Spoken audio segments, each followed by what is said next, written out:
Having some technical issues. In lieu of her, Dr. Battle, we do simply just call each member and we will read in. Alphabetical. Just start with Dr. Okay. Or with, Director Hume, Aye. Director Connor, Aye. Director Chester, Aye. Director Miller, aye. Director Said, Aye. Director Alt, Aye. Director Werb. Aye. And the motion passes. We will now move into the information section of our evening tonight. Before we get into the agenda item, I'm going to exercise a little chair prerogative and just take a moment to acknowledge the fact that tonight is the last day of the school year of regular instruction this year. And it is not just the regular last day of school, it is the last day of a most phenomenally odd year. And I would like to acknowledge Dr. Battle, your staff, all of our wonderful teachers, custodians, everybody involved in this organization that made this year possible. You guys have negotiated through ups and downs that were completely unplanned, and we really, this board really appreciates that.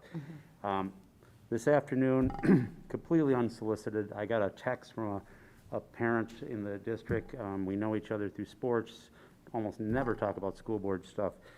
And she just sent me the following. She said, I had a great conversation with someone who is a county social worker.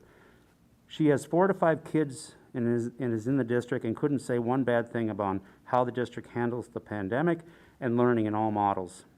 She said the special education for some of her kids was the best she's seen or heard about in the state. Our neighbors moved to Burnsville just for the district's learning model for her autistic son. Just some great feedback. Super impressed with our district. So I think that's a common thing out there, and thank you very much. We'll get back to our regular scheduled meeting. First on our agenda is to introduce the new 2021-22 Student Board Representative. Dave Helke, Principal at our high school, will be speaking. Go ahead, Mr. Helke. Good evening, Chair Miller, Superintendent Battle, and members of the board. I'm excited tonight to introduce our student rep for the next school year. And our student rep is going to be Zoe Olson. And you can see Zoe, I see she's on with us. So welcome aboard, Zoe. I'm just going to share a few things that Zoe shared with me when we met and we're talking about her interest in this. She did indicate that she was interested because she would like to see more about how the board works, and she really wants to be more involved in the community. We talked about some of the activities that she's involved in, and I'm going to mention a few, and Zoe, I'm sure you can add to them here in a minute, but you know, she student council, youth and government, mock trial, to name a few, and I know there's a lot more that are on that list as well.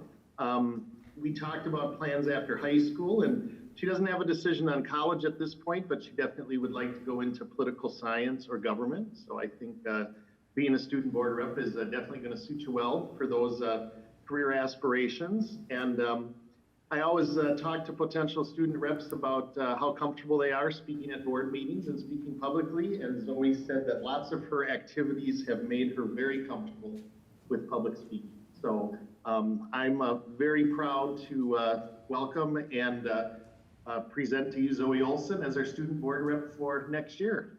Welcome, Zoe.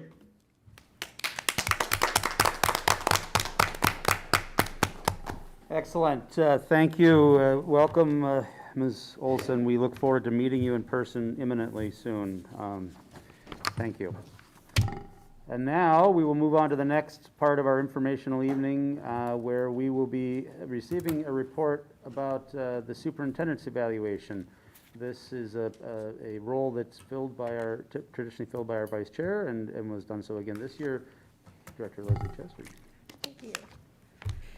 Chair Miller and the rest of our board. On May 27th, 2021, the ISD 191 School Board and Superintendent Dr. Teresa Battle met in a closed session for her annual review. The review consisted of 2 parts: personal district specific goals for Superintendent Battle and an assessment of 25 of the many elements outlined in the Minnesota School Boards Association Superintendent Standards. There were 4 personal goals for Superintendent Battle. Goal 1, collaborate with the school board to support board SMART goals around prospective board member support and board members' roles in increasing district enrollment.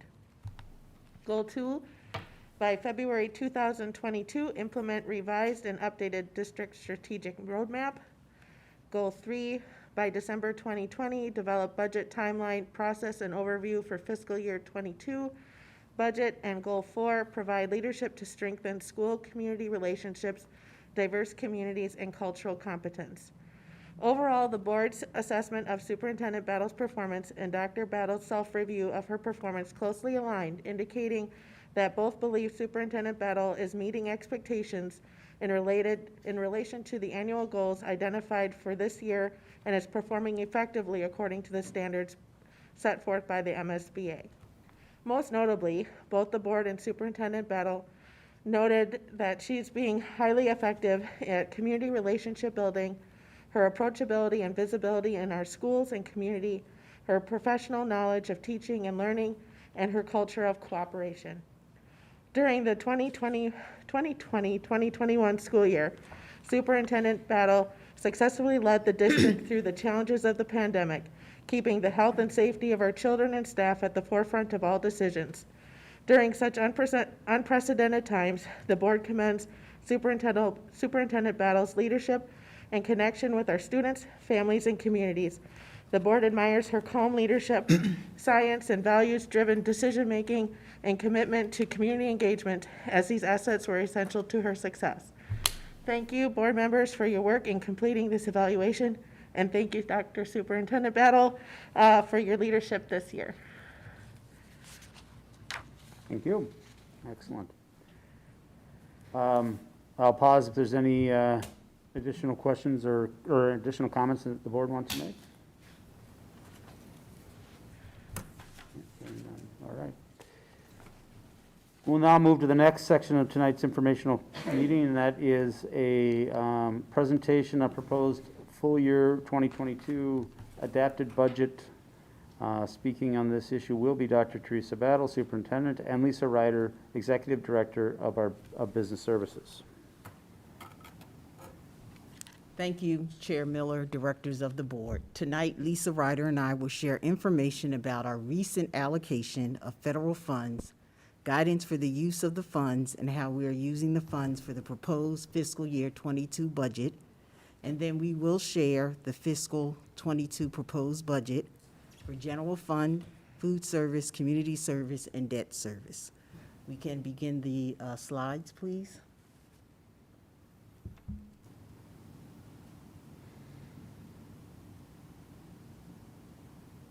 Next slide.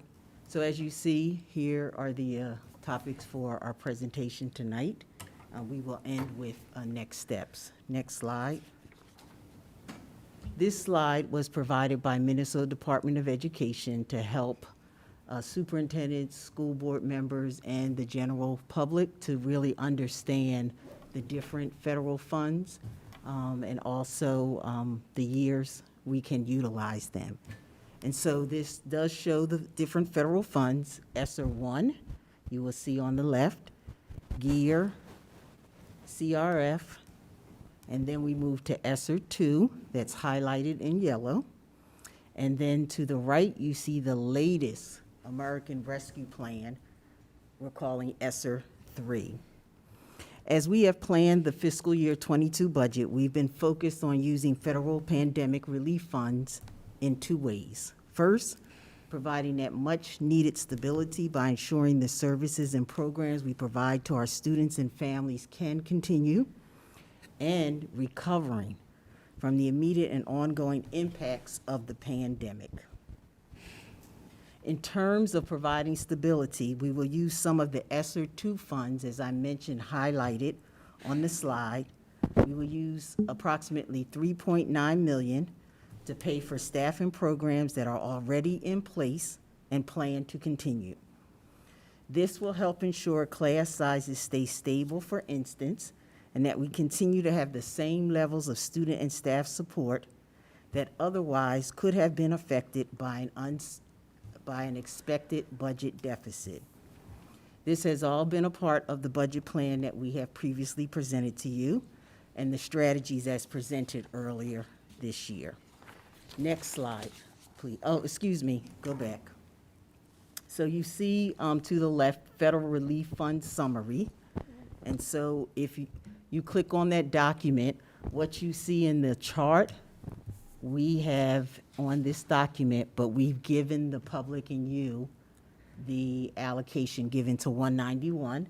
We're going to scroll down to the green, fiscal year 22 Federal Emergency Relief Funds. And so this is part of ESSER 2, that we are using part of that $7 million for fiscal year 22. You will see the spending parameters and the expenditures that we have identified we're presenting tonight. Then you go to the American Rescue Plan Homeless, which is part of ESSER 3. We have been given an allocation of almost a little over $75,000. You see the spending parameters, but it's yet to be determined how we will use those. The next allocation is for an expanded summer learning program. And you will see the total allocation is $825,000. Spending parameters, and we have identified some possible uses because this is for this summer as well as, through 9/30/22. Then Governor Walz received an allocation also from the American Rescue Plan, and we received an allocation of $413,000. Spending parameters. We also received summer preschool funding in the amount of $76,800, a minimum of 16 students. This one we will utilize this summer. It's for this summer. And so it's a 6-week preschool summer programming. Next, we have the governor also gave us one-time adult basic education funding in the amount of $121,145, yet to be determined. And then we come to yellow, the largest funding allocation, $16 million, a little over $16 million. You will see the spending parameters, and what's different about this fund, 20% of your funds have to use for those items listed. Virtual summer school programming is what we're identifying to use it for. 3-week preschool summer programming, field trip opportunities for families and groups, college visits for students outside of the school day, and others to be determined, because this can be used starting this summer all the way through September 2024. So, next slide. So to tell you a little bit more about how we're basing our 191 expenditures. So the 20%, as I said, must be used to address learning loss. And so you see that in the slide. When it comes to recovery, we've identified taking action in 3 broad areas to deal with the ongoing effects and uncertain future of the pandemic. The first area is implementing effective learning opportunities to support students' academic growth, addressing health needs, including physical, mental, and social health of students, and building connections between schools and students and families. So this may mean things like additional staffing, especially at the early grades, where students haven't had as much in-person school experience, creating really robust after-school opportunities, and expanding programs like our Kindergarten Jump Start. It also will mean professional development for staff, so they can best meet student needs, as well ensuring that we have technology and health-related resources in place, and much more. Next slide, please.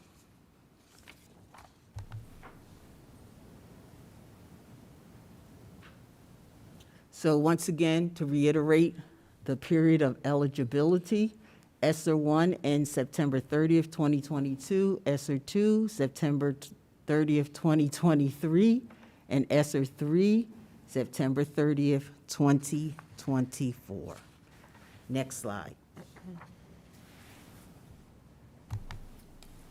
LEA ESSER 3 plan has a few very specific requirements that additional ones that I'd like to note tonight. First, we need to create, so the local educational agency, the LEA, must create a learning plan for how we plan to conduct school this fall, and it is a in-person learning plan. We must make that plan available for public comment by June 20th. Now, this is a requirement we just recently learned about, but we will be prepared to present a plan to the board next week at your next board meeting, the 17th, before posting it and accepting public comment. Next slide. The second requirement is to create a specific plan for spending all of the funds that I had on that federal summary document. And that is not due until after the school year starts, but we will inform the board and the public of our recovery plan as we go. And with that, I will turn it over to Executive Director of Business and Financial Services, Lisa Ryder, who we hope has sound.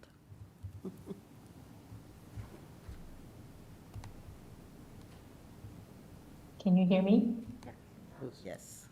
Okay, great. So thank you, Dr. Battle. As we move forward to the next slide, we're going to move into some of the details regarding the 2021-2022 adopted proposed budget, a proposed adopted budget. As we go to the next slide, as Dr. Battle has indicated, ESSER 2 are the funds, the ones that were in the yellow on that original chart, that are included in the current year's proposed adopted budget for FY22, and FY standing for fiscal year. As you see here, this was the allocation, the timeline. We're well within that timeline to be spending it then within fiscal year 22. Many of the parameters around this are the same as they were for ESSER 1, and they do want us to work on, or additionally approved expenditures include the 3 bullets you see there with that lost learning time and counteracting that effect, along with preparing for the reopening. Now this says fall of 2021. We'll be using it for the reopening in fall 2022 and air quality projects, which we do not have any at this moment planned. So as has been mentioned, $3.9 million is planned to be used for our existing expenditures to allow for that continuity of service in the programs. But the other 3.287 mil are going to be used for additional needs and materials that have been identified, and we will be prioritizing as we move forward. Next slide, please. Our budget strategies in building the FY22 budget included right-sizing our FTEs, our full-time equivalent staff members, so that we were, the ratios were appropriate for the enrollment that we are projecting. We are also utilizing restricted funds before we utilize general undesignated or unassigned funds. And we want to make sure we're using strategic use of our federal resources so that we can equitably address the impact that the pandemic has had. Not everyone has been impacted as evenly, so it's a matter of what are the needs. Prioritizing those investments also with our pathways. And this is taking it to the pre-K through 12. Next slide, please. As part of our process, we had a number of meetings with the board where we reported on where there is action requested of the board, along with workshops in which dialogue and discussion was held. As we go to the next slide, our input also came back and forth between our principal and administrative budget team meetings, gathering that input as well as from the public on an online input form. So those you can see are the dates and the time period in which that was available to us as well. Next slide, please. For our budget input, we had various staff meetings, principals, department heads. They all met with HR on their staffing needs. And then in finance, the non-staff budgets were also addressed, working directly with the various departments to determine what those needed to look like for this line item budget for the FY22 school year. Next slide, please. So what we have before you is a listing of all of our funds. This is an all-encompassing total for the entire budgets, all of those that we have. And you can see them broken down by the various funds. We call them funds on the left-hand side of the screen where they are listed. You hear us discuss quite heavily the general fund, but included here on this slide is also all of the other funds, the food service, community service. Our capital projects is essentially the funds remaining from the 2015 bond issuance. Our debt service funds, which is a combination of debt service payments that we have to make yet in this next year related to all open and ongoing debt. Our custodial funds you are seeing them listed here because this is the first year in which they are eliminated now. And that is what used to hold our flex plan, which has now been rolled into the general fund. And it also held our scholarships dollars.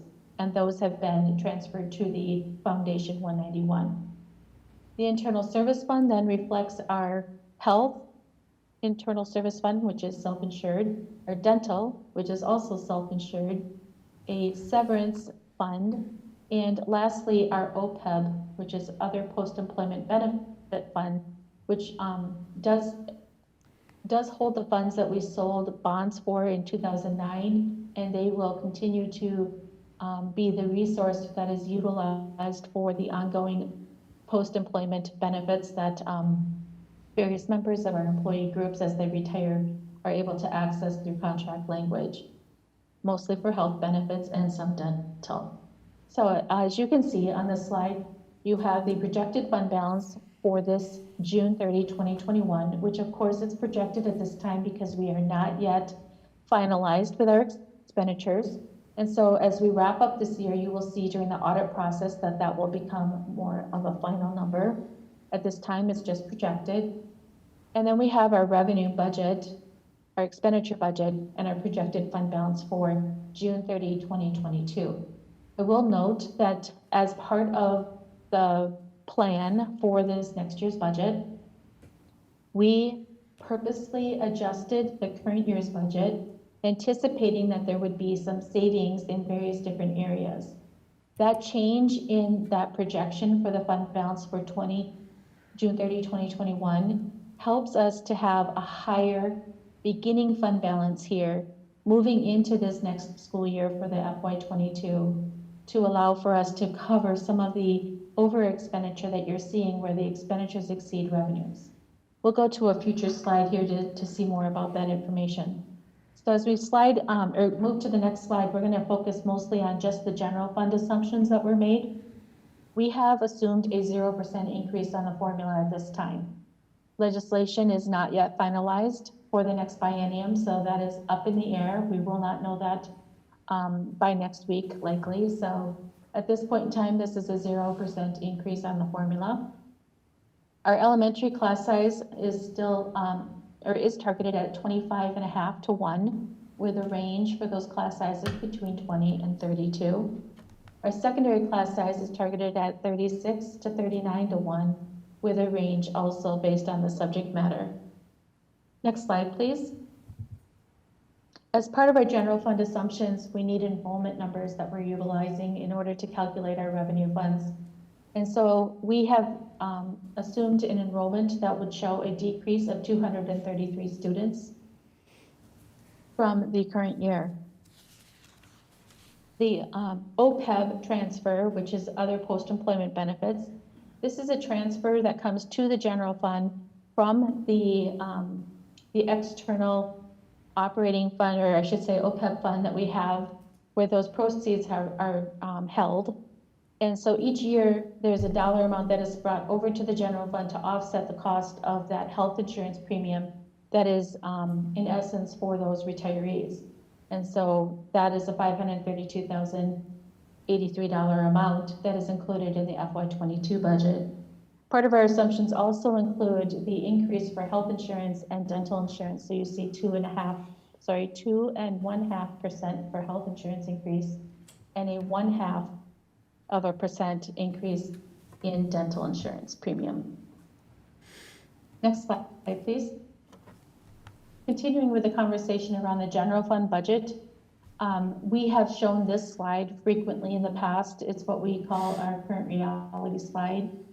This does indicate for you the adopted budget column in 2020, 2021. In January, we revised that budget, which is typical in mid-year, and you can see that that column then indicates a reflection of what the beginning fund balance was, knowing the end results of the previous year's audit. It then shows the revenues, but we broke out the federal revenues so that you could tell how much was from the federal funds and how much was more of a typical budget you would see, what you would see from us. And at that point in time, we were anticipating that our expenditures would exceed our revenues by about $536,494. As we revised that, or amended that revised budget in April, this is where we took into account the identification of various different line items that we felt were actually going to show a budget savings at the end of this year compared to what we had budgeted. We didn't think we'd use it all. So we lowered the budgets in the current year to reflect those amounts, which then basically changed the ending fund balance projected and increased that. And so that is now reflected as your total beginning fund balance in the final column, which is our adopted budget 2021-2022.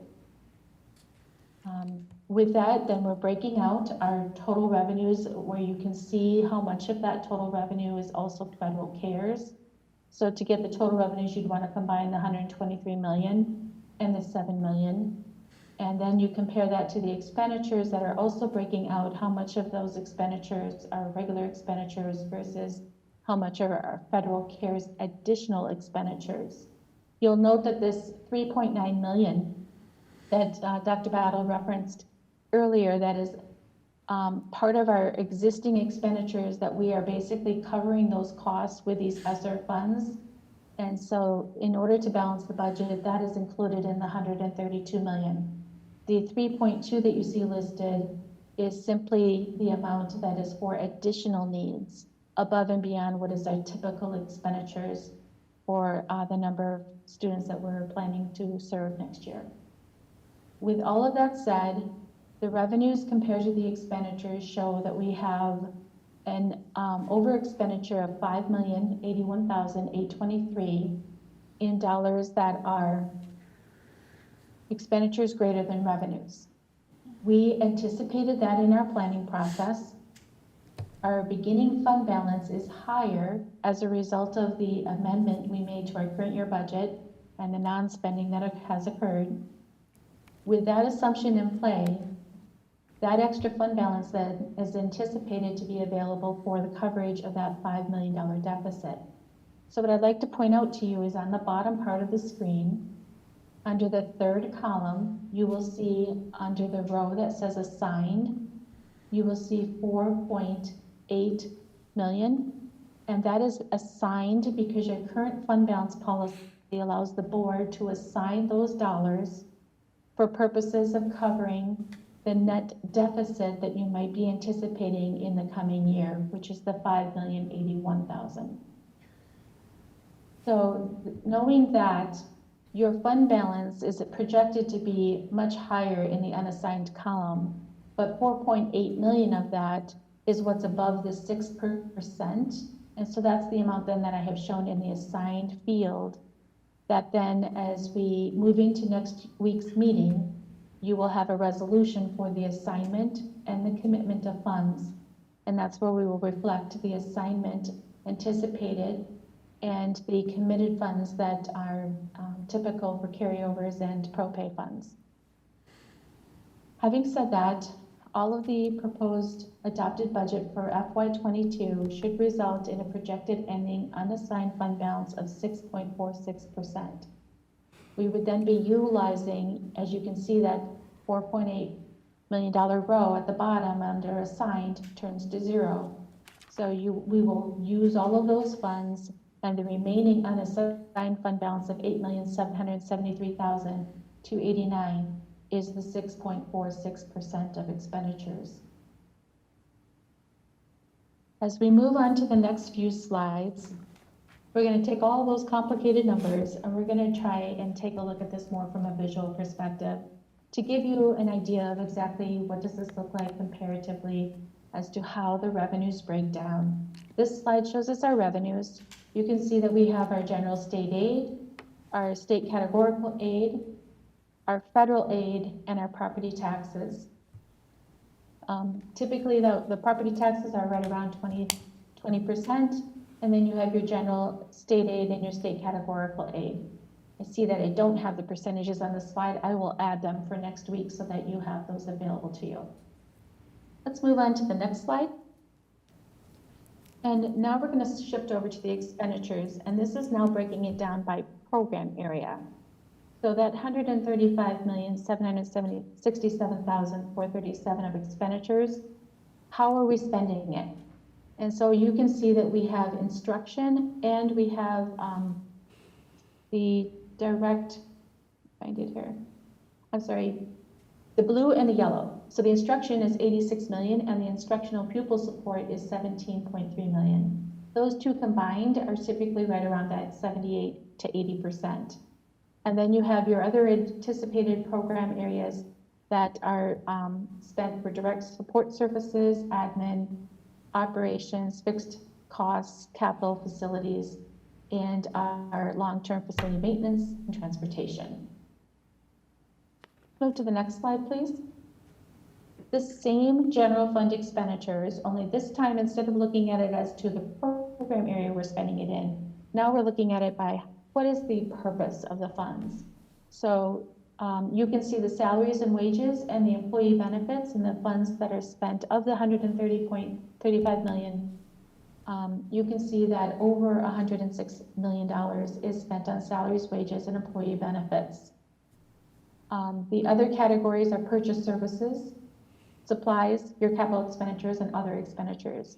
And you can see by the size of the various different colors, the types and, or I should say the amounts of the expenditures relative to each other.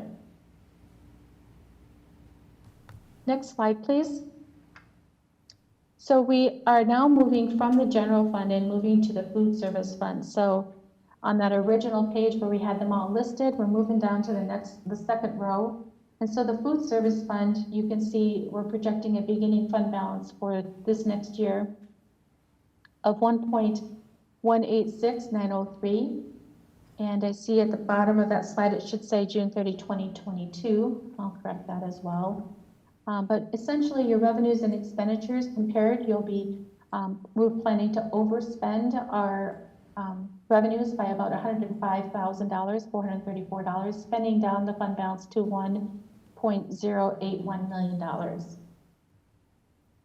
Our next slide, you'll see a unique slide for food service. Typically, this is quite a few more colors in here.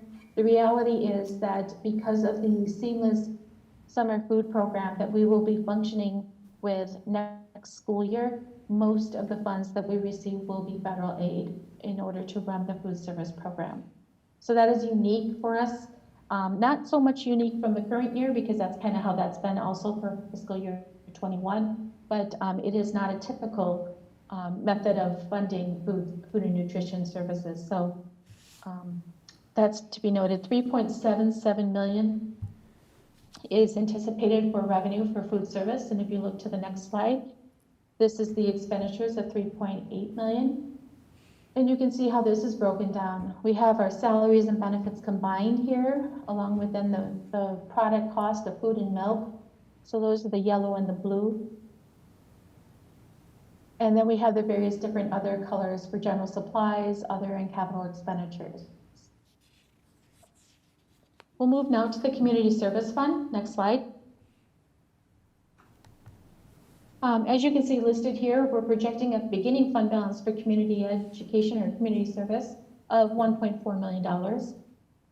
Revenues equaling $6 million, which is more indicative of a more typical year for community services, with the anticipation of programs being functioning and fully in operation. Expenditures being $5.8 million, and a net change then of about $234,245 increase to the fund balance, resulting in a $1.645 million in fund balance for Community Service Fund at the end of June 30, 2022. Visually, we're going to take a look at these numbers on the next slide is the revenue. As we take a look at this, you have your property taxes, state aid, other local revenues with a little bit of federal aid. Community service does not receive much federal aid. Most of their funding does come from other local revenues, fee-based programming, with support with the state aid that is also provided. Property taxes do provide a base sum for the operation of community ed in general, and that is about 1.6 million you can see here listed. This is the revenue for the Community Service Fund. The next slide, as we go forward, we'll talk about the expenditures. On the expenditures, we have 5.833 million identified, and here we're breaking it down by the various different programs that are functioning within community services. So we have our Project Kids, which is our child care program. We have our school readiness program moving down around the donut shape to the right. The general community education, our adult education and senior program, along with our early childhood screening, our non-public program, the preschool ECFE programming, and the school age youth enrichment. I want to clarify the non-public is something that flows through a public school for serving your non-public schools within your community, and that is a flow through. The state provides the funds based on their enrollment, and it basically just flows right through to the school for their uses as they purchase curriculum and guidance and nursing services through us. I believe that covers all community education expenditures then, and then we'll move to the next slide and talk a little bit about our capital projects fund. This fund has been in existence since 2015 when it was approved and bonds were sold. It is time now that these funds be wrapped up, and so we do need to spend these down according to the ballot language and review and comment that was approved for the funds. So this does reflect an intentional spend down of all of those funds. This has been difficult to do throughout the past year with the pandemic in play. It's affected the ability for us to actually get in and do some of the things that we want to do for projects. So we are hoping to complete that process then as we move into this next school year. Next slide, please. This is reflective of our debt service funds. Debt service funds are funds that we keep a running balance here of 4.3 million is the projected fund balance coming at the end of this year, with revenues being levied with our taxpayers. And we will levy about 105%. We're allowed to levy just a little bit more than what the principal and interest payments are. That's a protection in case there should be abatements that we don't receive the money through the counties related to taxes, and we need to still pay our principal and interest. So that 105% then shows in revenues, with our expenditures reflecting the principal and interest payments we need to make for debt. You will notice that those revenues exceed expenditures, and that's typical on any given year. So we have this thing called excess funds that they calculate every year, and you'll note more of it in the levy process when we get into that. And when there are excess funds in the debt service fund, those are basically taken back by taxpayers, and their future amount that they need to pay towards taxes is reduced. So we'll reflect that more closely in our levy limitation discussions when we get into September and in December. For the budget then, it reflects the projected ending fund balance for the debt service funds as June 30, 2022 of $5.2 million. The next slide indicates our next steps. So this is the adopted budget as proposed. At this time, the formal board approval is anticipated at our next school board meeting, and our agenda will include all of the materials of detailed nature for that meeting on June 17th. With that, the last slide, I thank you for your time. And this concludes our report on the budget for FY22, proposed adopted. Thank you. So Chair Miller and directors of the board, I want to take this opportunity to show my appreciation to Lisa and the finance team. As you recall from the graphic I showed of all the federal funds, so our normal process for budgeting are the funds she just went through for fiscal year '22. And so on top of that process, they had to understand all of the federal funds, appropriate uses, and create codes, and Lisa always helps me with everything else they have to do behind the scenes. So I just really want to show their appreciation. And to all of the budget managers within our various departments, including clerical support, to go through all of the federal funds, look at the uses, make calls to MDE to get clarification, attend seminars, webinars, to bring here tonight. And it will continue, as you see, through 2024. So thank you. That concludes our report. Excellent. Thank you, Dr. Battle and Director Ryder.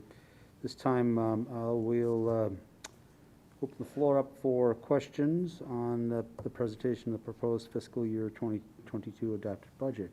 Directors, questions or comments?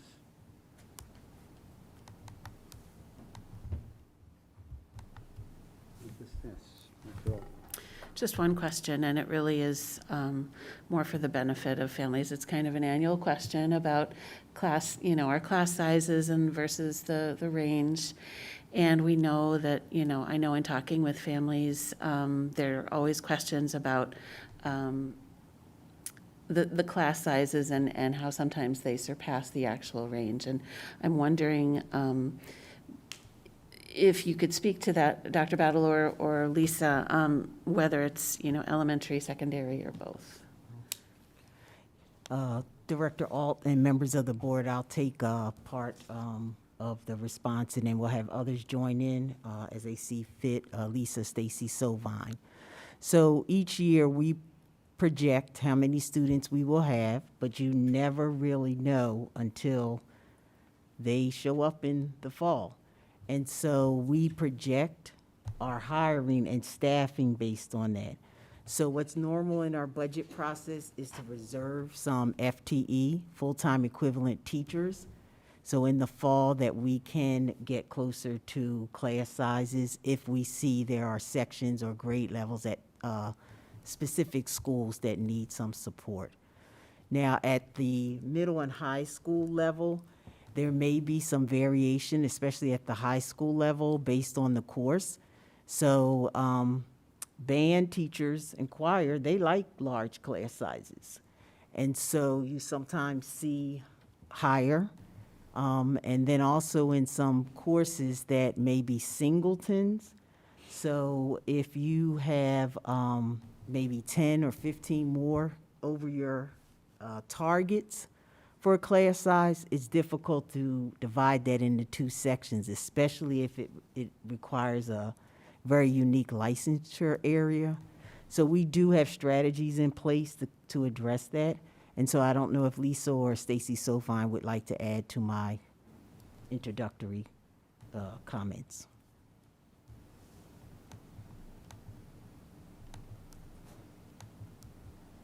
Lisa, you're muted. Thank you.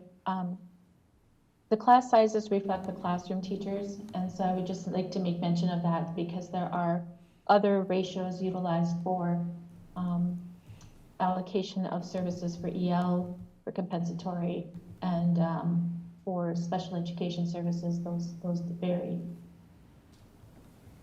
Stacy?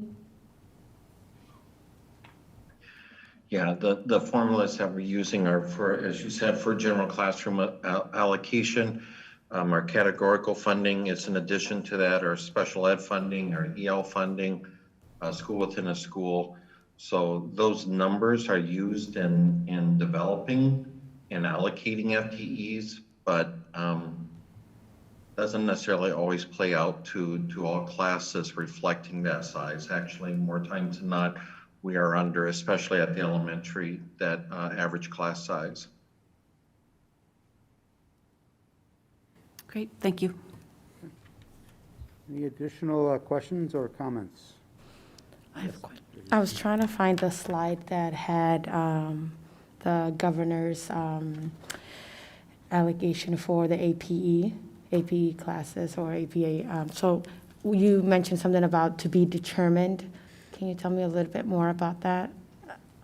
Yes, Director Saeed, members of the board, the information is included in the federal fund summary. So it was embedded in that slide. I think that's what you're referring to. Yeah, yep. So the governor, he has a flexible American Rescue Plan, and that's $413,000. And the 4 areas that we will determine how we will use it based on what our needs are in 191 are expanding mental health and well-being supports, partner with community businesses and organizations to develop summer mentor or tutoring model programs, school-based summer programs into the community to provide opportunities for enrichment. And the last area is provide students with summer field trips. You will receive more information during the COVID-19 summer program report. So we're trying to finalize with some of those community partners. But for our own 191 camps, we're hoping to use some of the funds to offer more scholarships for students to attend our camps. And then we're working with some partners to see if they have open slots in their summer programming, we would actually pay for our families to attend their program. So that's why it's yet to be determined. We hope we can offer 300 to 500 more of our students to have summer opportunities. And the other one is the Jason Sellers is for ABE from the governor's one-time funding, $121,000. And so he will also be presenting the summer programming in the COVID-19. And so, Jason, I know you're here. If you want to answer that question now, feel free to answer about some thoughts about that. So that's yet to be determined.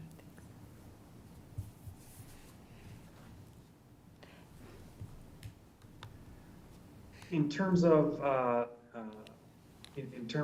what Dr. Battle just iterated, in terms of the ABE funding, that is an amount that we are to apply for. We have to develop a plan, which is yet to be articulated to the ABE managers across the state. Once that plan is articulated to us, we have to apply based upon the parameters of the plan that MDE sends us, and then they will approve that additional funding for ABE.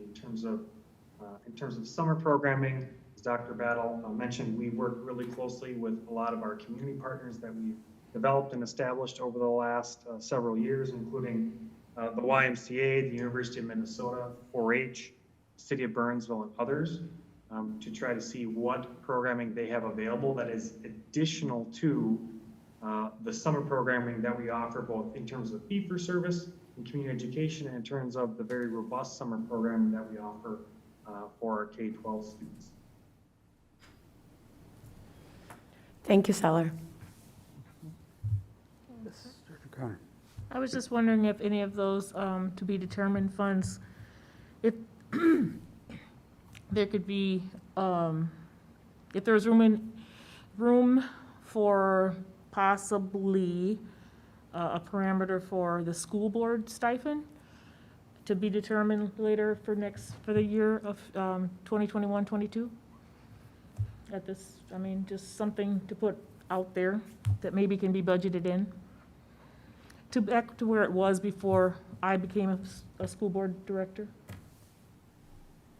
We evaluate that every year at the annual January meeting. Oh, okay. That's part of the regular organizational meeting, so. Oh, okay. Thank you. Yep. Any other questions, comments?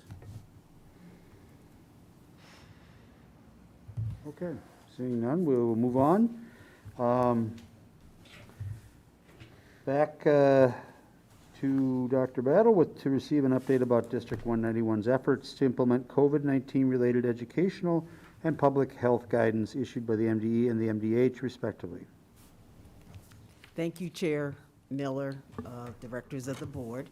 Tonight, along with Bernie Bean and Jason Sellers, we will share information related to Minnesota Department of Education and Minnesota Department of Health, summer programming guidance, and our plan for mitigation strategies to prevent the spread of coronavirus for our summer programming. We will provide information regarding the summer programming, and I'll end with a little note about graduation. This has been a week of celebration, and so I'll share a little bit more information about that.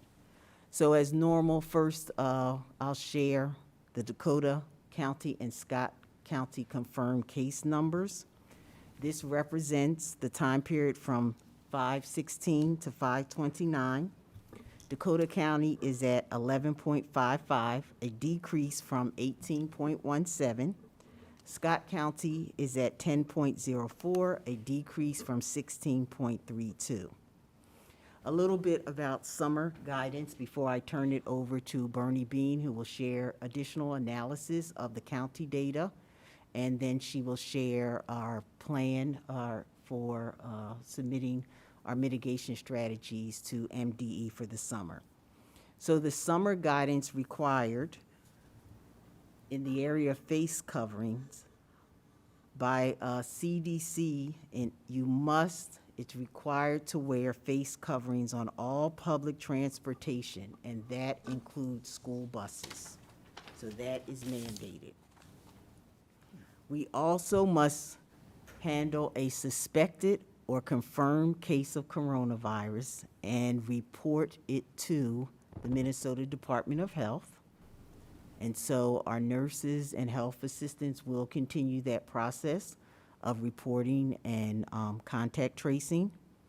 And then we must have a COVID-19 safety plan for the summer, which includes strategies for universal and correct use of masks, physical distancing, hand washing, and respiratory etiquette, cleaning and maintaining our facilities, and as I mentioned, contact tracing.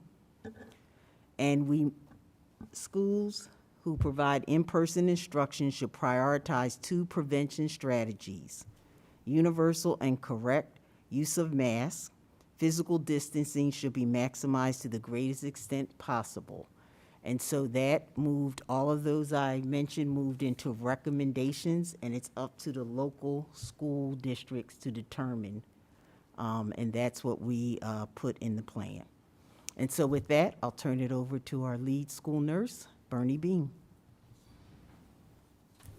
Thank you, Dr. Battle. Good evening, Chair Miller and Board of Directors. As far as the positivity rate, in Minnesota, the positivity rate is 2.2%. That's a decrease from 3.3 last week. Dakota County and Scott County last week were at 3.5%, and this week Dakota County is at 2.2%, and Scott County is at 2.3%. In terms of case investigations that we have done during that 14-day time period, which is May 16th to May 29th, Health Services completed 3 case investigations for individuals that were positive in our buildings. The period prior to this current 14-day, we also completed 3 investigations. For the next time period, which is May 23rd to June 5th, Health Services will have completed 0 case investigations. That's good news. However, COVID is still present, and we still need to continue to be COVID aware. This week, Health Services did complete a couple case investigations, so we do still need to be mindful of COVID in the community. Additional Dakota County data, their 7-day average is at 15 new cases per day, which is down from 19 last week. There has been no long-term care cases this week, and there has been 2 deaths in our community this week, though. In terms of vaccination, June 7th is a milestone for Dakota County. They reached 70% vaccination rate for residents over the age of 16 for completing at least 1 dose of the vaccine. Scott County is currently at 66%. For our students 12 to 15 years of age that have received at least 1 dose of vaccine, for Dakota County, that rate is 34.7%. And for Scott County, it is 37%. Dakota County has been using our Metcalf School for a vaccination site. They will be closing their use at that building on June 14th, and they're transitioning back to their service centers in Dakota County, which are in Apple Valley and Mendota Heights. Both Scott County and Dakota County will continue to provide opportunities for vaccination to the residents, whether it's through their mobile unit or at their clinic sites. As a district, we will continue to provide these resources to families for vaccination opportunities. Now on to summer guidance. As Dr. Battle said, the guidance came out on May 27th, and it included 3 requirements, which Dr. Battle reviewed, but it also included strong recommendations. In other words, the best practices for preventing the transmission of COVID based on what we know about COVID during this journey. Creating the summer guidance was based on 3 principles. The first and the most obvious is District 191 has done an amazing job supporting not only the health and safety of our students and staff, but the community at large.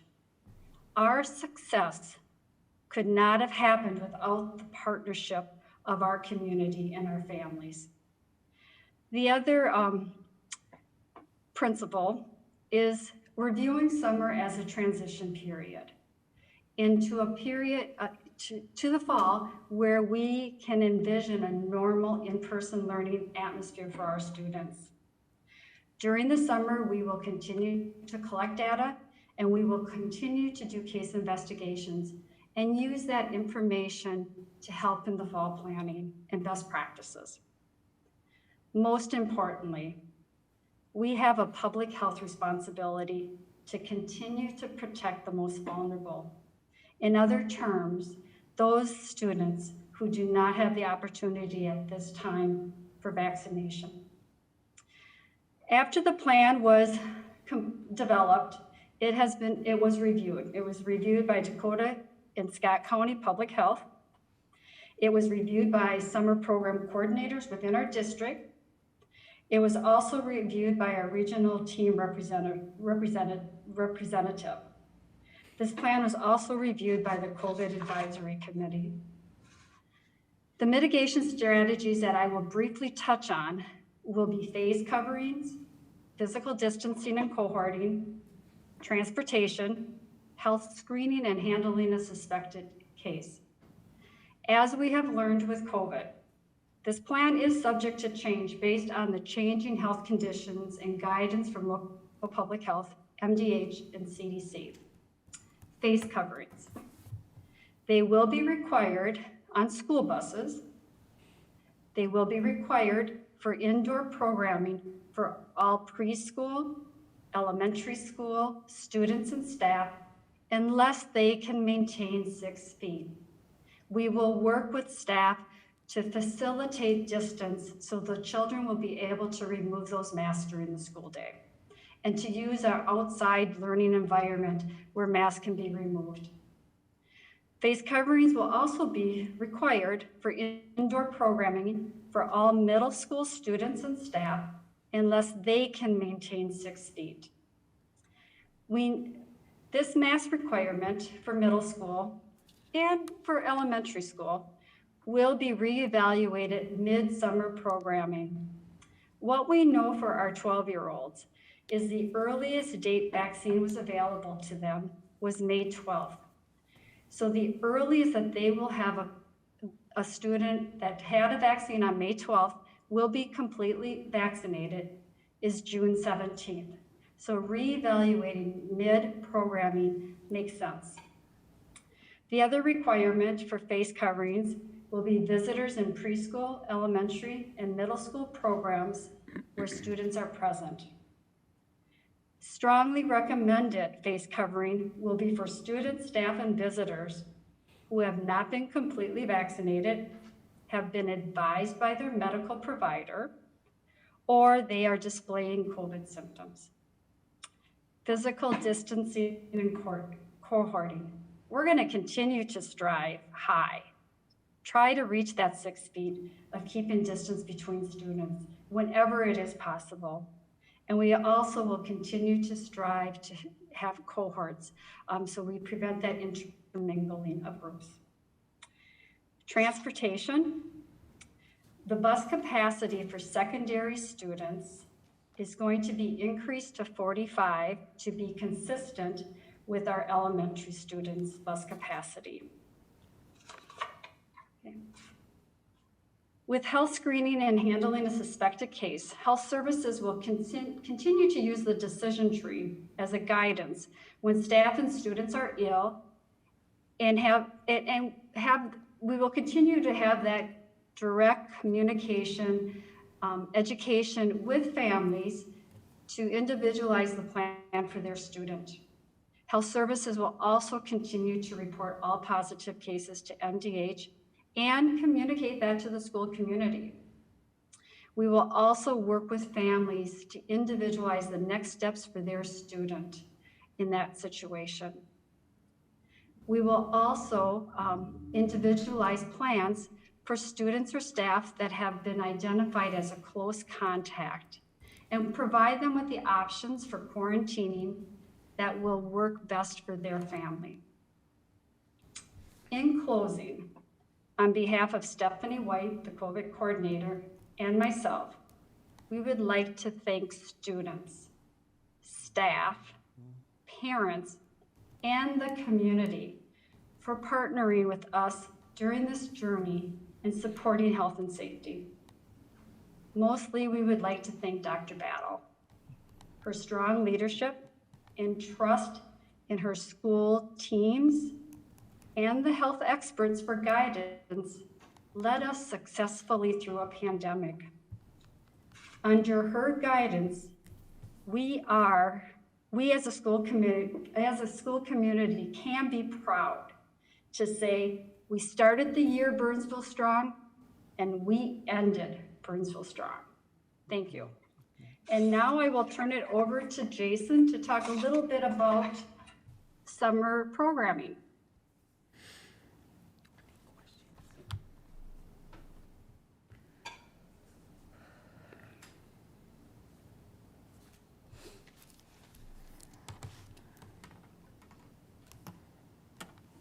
Can everybody hear me? Yes. Board Chair Miller, Superintendent Battle, and Board of Directors. In your board packet, you will see the following presentation. 2 summers ago, we implemented a very robust summer program that included 24 days of programming for a month and a half, Monday through Thursday for 8 hours a day. That programming included 120-minute literacy blocks, 90-minute math blocks, 60-minute specialists, and 60-minute enrichment time with breakfast and lunch wrapped around. This summer, we took that same program.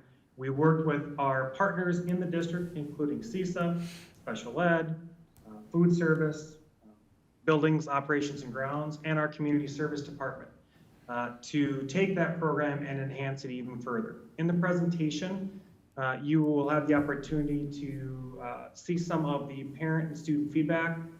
You'll have an opportunity to see our goals and philosophy behind the summer programming. I'll briefly discuss some of the professional development that'll be held in order to be able to facilitate summer programming. We'll talk about some of the schedules and locations for the Area Learning Center programming, that is K-12. We'll also talk about some of the student supports and personalized learning opportunities that we're trying to embed this summer. In addition to that, Tom Umhofer will be discussing the Project Kids, EDGE, and other preschool programming. Specifically, the goals of our summer programming include, most importantly, providing hands-on, standards-aligned, project-based learning opportunities. Our goal is to engage in our students' learning in the outside classroom as much as possible. We get out of the classroom and explore nature and our natural world. Second, we want to integrate individual targeted learning instruction aligned to student need. That's the purpose of extended year targeted services. Third, we absolutely want to integrate explicit phonics instruction.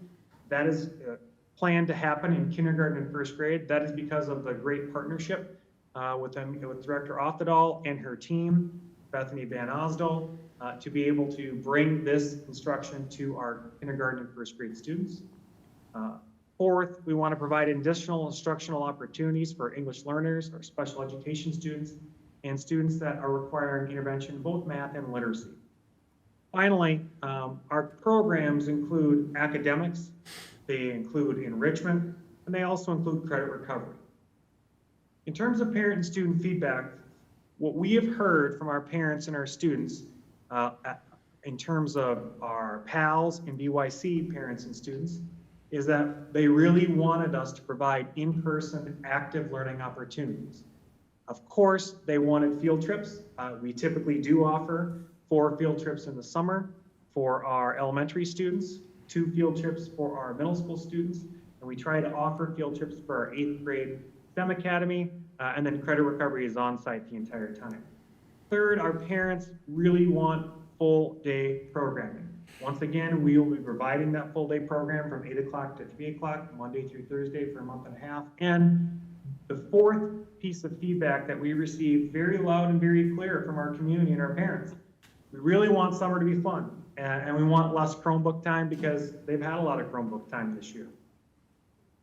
In terms of staff professional development, for K-7 staff, we provide 2 days of workshop time. In that workshop time, we will train both in-district staff that need it, and especially our out-district staff that require literacy intervention training and other technology training. For the 8th grade STEM Academy, those teachers who will be working with our transitioning students from 8th to 9th grade to earn up to 2 credits before they ever attend high school, they'll receive a day of staff development. And for the credit recovery program, our team at the high school provides a day. Staff development includes lots of different pieces. Specifically, we do look at student data and review and assess the need of the students that are in front of us. We try to design as much as possible targeted, individualized instruction for them. Of course, we review the curriculum. Every year, we have a large number of teachers and staff that want to work with kids, but work outside of our district. I would say this, that we have a lot of staff that year over year come back and work for us that are outside of our district. We also provide student support planning. We communicate with parents and students during that time, and we review our protocols around student engagement, including PBIS. This particular slide lays out the different locations that we provide our Area Learning Center summer programming. At Vista View, that is a new site for us this year. That site was opened because it became very readily apparent almost immediately once registration was opened that we were not going to have capacity at Hidden Valley given current COVID and summer COVID restrictions around social distancing.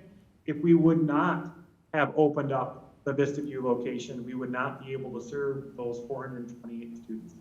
One thing I would mention about the numbers on this slide is that the numbers are somewhat fluid. They do change from day to day based upon parents enrolling, disenrolling, and trying to move students into different programs. So Vista View, Hidden Valley, and Eagle Ridge, I would like to highlight that at Vista View, for the very first time, we are integrating our pre-K programming. It'll be 6 weeks. They'll be in the same building as the kindergartners and first graders. In addition, at all 3 of these sites, for the very first time, we are integrating our special education support for students. That is purposeful, and with the cooperation of Stephanie White and her special education team, we've been able to make this happen. In terms of Burnsville High School, currently, as of this morning, we have 53 students that are registered for the 8th grade STEM program. In terms of the credit recovery program, you can see the breakdowns by grade level. And again, some of these breakdowns in terms of numbers are a little bit fluid and do change from day to day. In addition to all of the in-person programming, we are trying to offer a virtual-only option for our students and our families. There were many families that reached out and indicated that that is what they preferred for this summer, and we were able to staff it and to utilize curriculum that we developed last summer and expand upon it. If you recall, last summer when I was in front of you presenting, MDE only allowed us to run a 4-week program for all K-7 students. And so we had developed curriculum for that program that was based upon our original summer school curriculum the previous year. This year, we've taken that same curriculum that parents and students really enjoyed last summer, and we expanded it another 2 weeks. All told, we have a little over 1,800 students, K-12 in Area Learning Center programming, that will be in our schools this summer at various sites. We will have a little bit over 180 staff that we've hired to support those students in those programs. All of the learners in every single Area Learning Center program are required by statute to complete a continual learning plan. CLPs measure growth in the programming that they are experiencing in summer. Specifically, goals include literacy, math, and social emotional.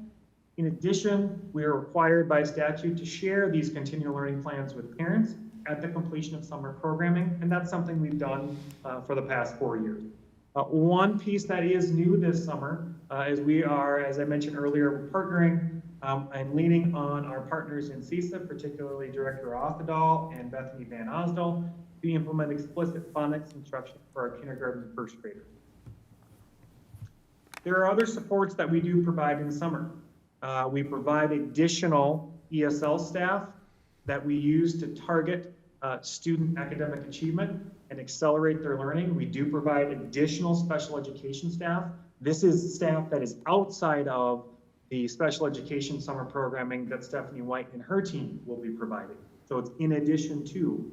We provide additional intervention staff, and we applied early on, and we have been assigned 4 AmeriCorps members that have already been put to work.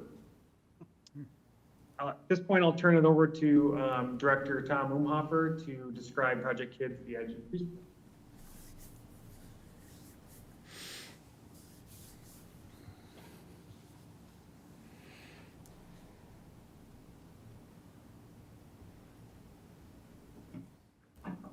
Thank you, Jason. Thank you, board members and Superintendent Battle for the opportunity. Real quickly, it's been a difficult 14 months for everybody. Many families have made many difficult choices over the time and how they interact with the rest of their community. Getting students of all ages back into programming has been a challenge, and I'm excited to say that our students and families appear to be returning to our programming, which is really nice to see. I will summarize really quickly. I wanted to give Jason as much time as possible. We have over 1,300 students this summer involved in Project Kids, community education enrichment, Blaze camps, Gifted and Talented Institute, preschool, childcare. Over half of our school-age childcare students are participating in the virtual academy, which is, I think it's a really nice option for us to be able to incorporate this year. That's new for us. We've had a number of new agencies supporting our efforts this summer, including Families and Individuals Sharing Hope, U+ Care, Minnesota Gifted and Talented Council, and a grant from NASA for some STEM camps that we're offering. So I'm really looking forward to what's happening in our community this summer and in our buildings. I'm also really excited about the prospect of preschool incorporated with the VistaView program and what Jason alluded to earlier. It's an important step towards pre-K alignment with our students, kindergarten and first grade, sharing schedules, space, specialists, getting those kids used to the school routine and regimen and what they can expect when they begin school in the fall. I did want to highlight a little bit on the Edge. Last summer was a non-starter for us given the COVID challenges that we had, but this summer, working with Bernie closely and her team, we're running at about 60% capacity, which is phenomenal. We're closed on Fridays this year to make sure that our cleaning protocols are good, that we're taking care of business on that end. I think all of our folks need to understand that everything that we do in all of our summer camps, all of our summer classes, whether it's preschool, school age, senior citizens, adult programming, anything, everything is vetted through the protocols that Bernie reviewed earlier. And we have a keen eye on safety and making sure that we can continue to offer the same type of programming while still doing it safely. An interesting note is our facilities coordinator was able to exceed budget expectations during the last COVID session with our facilities rentals because of the diligence of Bernie and her team and my facilities coordinator in making sure that all of our users were following their safety plans to the letter. So that was really exciting to see.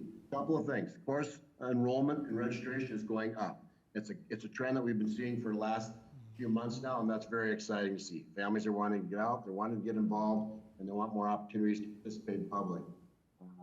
It's kind of a pleasure finally. We had a Eagle Scout do a garden out at Hidden Valley. This is 2 summers ago, and we haven't been able to get access to it this summer. I work with Jason and some of his team, and we've got a gardener who's out there going to incorporate that into the summer school curriculum and put that garden to use. And then at the end of the summer program, beginning in the fall, the students at Hidden Valley and at Project Kids can help manage that garden and put it to bed for the winter. So that's pretty exciting, actually. The other piece that I want to highlight is the virtual option for summer school. A lot of families want their kids just to have what they quote a normal summer. That's what the vast majority of my emails were calling it. But there are a number of families that still wanted to have access to these virtual summer school. And I'm excited to say that there's a lot of kids participating in it, and we will see how that runs for them and how they feel about that. And if that's something that we want to continue in the future, we certainly can. But generally speaking, it's been a pretty exciting transition for what we've seen over the last 14 months. And referencing earlier the flexible ARP dollars, we've got a large number of families already applying for those classes, set up a system online for them to register. We've got our social workers, our liaisons working hard on that. Principal and their admin teams are working hard on that. And with our city partners and some community partners, I anticipate having a large number of kids enrolled in programs outside of the school district programming as well. So pretty exciting. That's it for me. Thank you. And to conclude our report tonight, a few words about graduation. So our last graduation ceremony is at Burnsville High School Pate Stadium tomorrow night. As required, students and staff must still follow Minnesota's Safe Learning Plan. Guests are strongly encouraged to wear masks as mitigation against the spread of coronavirus. As Bernie said earlier, we want to protect the most vulnerable, and so several guests are opting for the Mirage reserved seating with social distancing and required masks, as well as the mask-only section in Pate Stadium. As of this morning, Principal Helke reported we have 76 individuals who reserved the Mirage for the graduation ceremony and 166 for the mask-only section in the stadium. And that concludes our report for tonight. Okay, thank you, Dr. Battle and all that spoke. Appreciate that. We'll go now to any comments or questions that board members might have. Yes. Yes, this might be for either Mr. Sellers or Mr. Umhofer. So I'm excited about the virtual academy option for our virtual summer school for our Project Kids students. And I was just wondering if the numbers that were reflected in Mr. Sellers' report included the Project Kids enrollment in the virtual academy, or if that was, if that's separate. Go ahead, Jason. Thank you for your question. They do. So the virtual academy includes 2 groups of students. One group of students are the Project Kids students whose families chose that option in addition to Project Kids. That happens during the day. It's 2 hours of literacy and science from 9 to 11 with a half-an-hour break, and then an hour of math. And that was something that parents asked for, was if we want the academic time. Last summer, it was 2 total hours. This summer, they asked for more time with a smaller break in between. That's what we've afforded them. The second group of students are families who aren't in Project Kids, but wanted the virtual option for their students at home for part of their. Great, thank you. Other board members want a question or comment? I had a couple. Yes.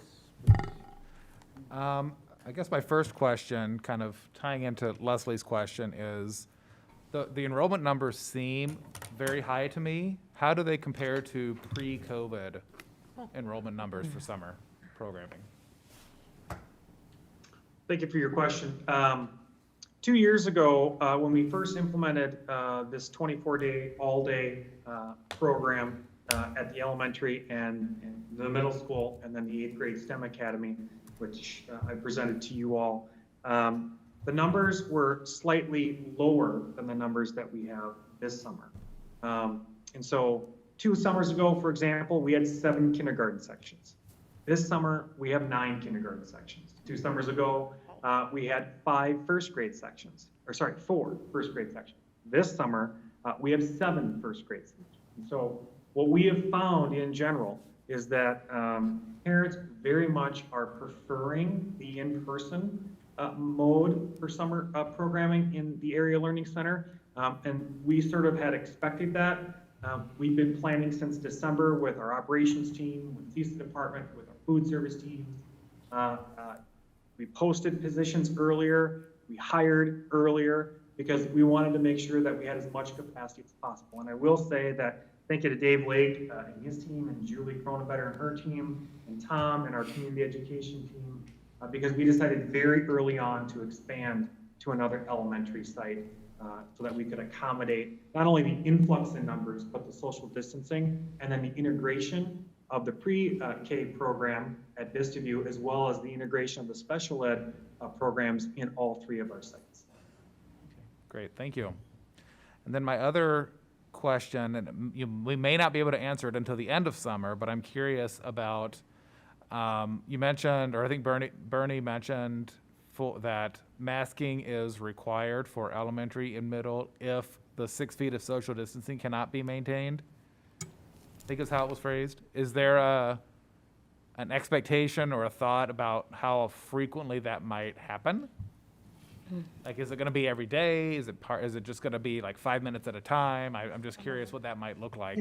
If it can't be A lot of that is maintained. based on how many students are going to be in the classroom area.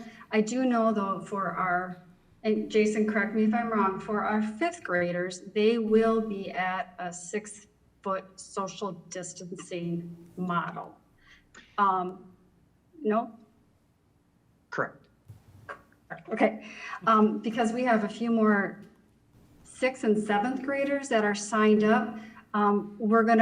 They won't be at a 6-foot hybrid model for distancing, but we are gonna try to promote more time. So if a student is being pulled out to a smaller group, making sure that that space is 6 feet for those kids so their mask can come off.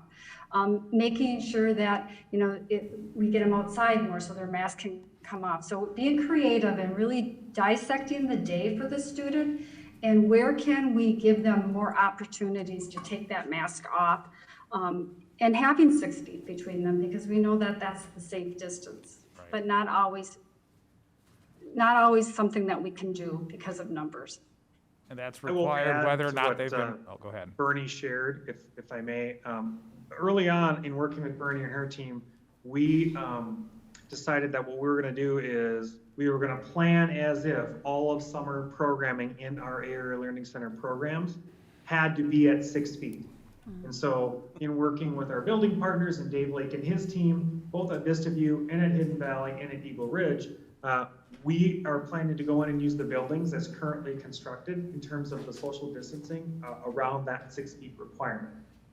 Our goal in hearing some of Bernie's presentation this evening around COVID safety precautions this summer is to provide as many opportunities as possible for students to be 6 feet apart so that they can attend class without their mask. Great, thank you. We've done such a great job with protecting our students and our staff, so I'm really encouraged by this report and by what the summer plans are, that we're continuing to do that during the summer months, so thank you. Thank you. Other questions or comments? All right, thank you. We'll now move to the superintendent's report. Dr. Battle. Thank you, Chair Miller and members of the board once again. I will share information about 2 subjects tonight.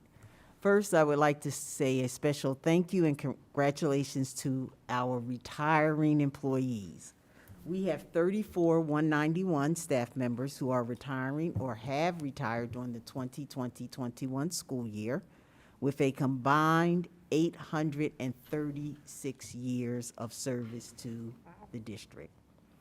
Whether in the classroom providing support services or as an administrator, their contributions to our students and our community have been invaluable. And so to the retirees, I say thank you for all that you have done, and I wish you a long and enjoyable retirement that you deserve. Next, I want to say how exciting it is to be an educator at this time of year. So the last few weeks of the school year are such an amazing time to recognize the accomplishments of our students, and I think we have done a great job doing that. From our earlier ceremonies with AVID program students and our Indigenous students and families to graduation ceremonies this week for our Best Transition program and tonight at Burnsville Alternative High School, and even today earlier our preschool students here at Diamond Head. It's been an honor and a privilege celebrating our amazing students.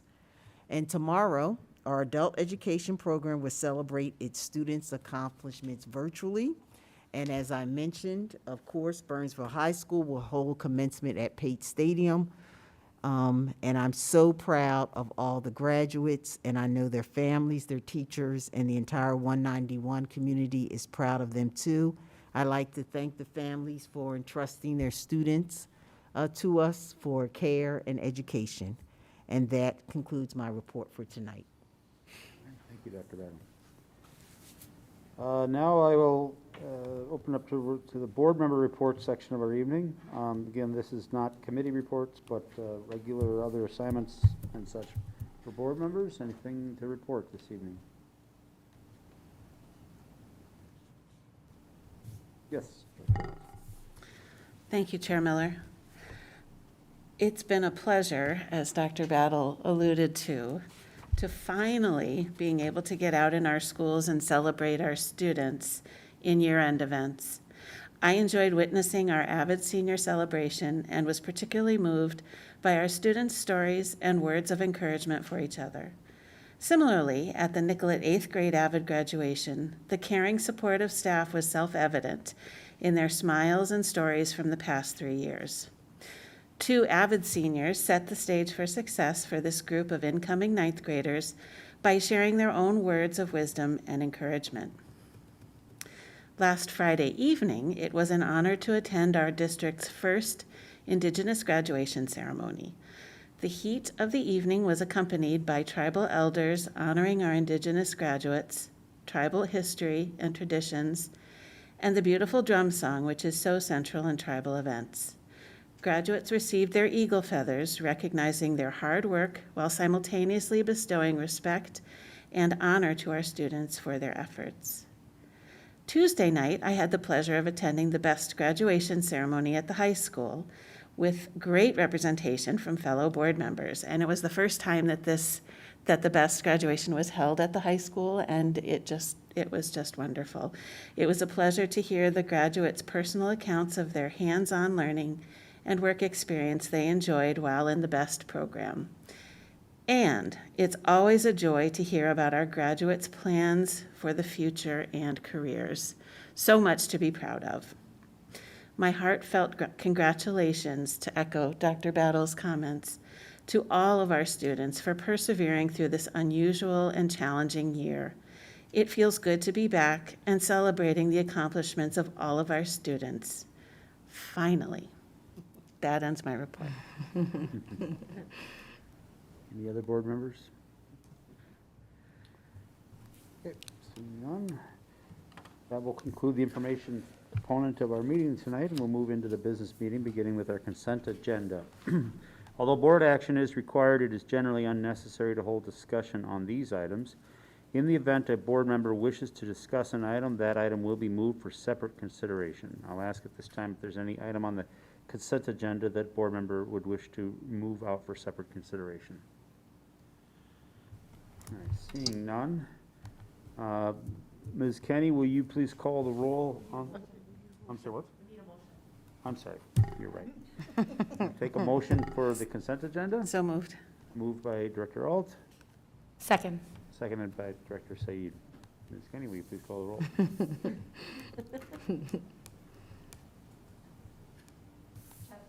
Aye. Aye. Aye. Aye. Aye. Aye. Very good. The motion on the consent agenda passes unanimously. We will move to new business. First being, this first item for new business is the long-term facility maintenance for ISD 917. Speaking on this topic will be Lisa Ryder, Executive Director of Business Services. Ms. Ryder. Thank you. This evening, we will be talking about these first two topics here are around long-term facility maintenance revenue. And so we're going to begin with 917 as they are the intermediate that we are a member of. So statute allows for them to levy through us for their needs related to long-term facility maintenance. They may only utilize these funds on buildings that they own. So as you can see from the resolution and the materials attached, there is an application process with the state of Minnesota that requires us to lay out the expenditures on a 10-year planning model as to what we would anticipate spending in those 10 years.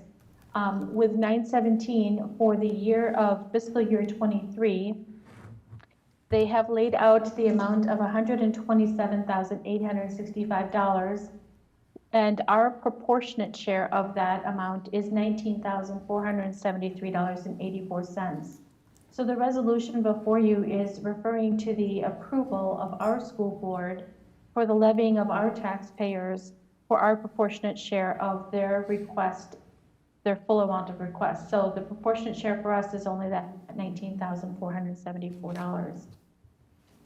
So the how this works is our board approves this for 917. Every other member of 917 school board approves their proportionate share.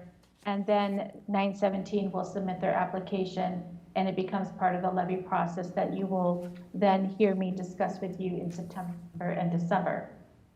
So with that, I would then read the recommendation. Let me get to that quick.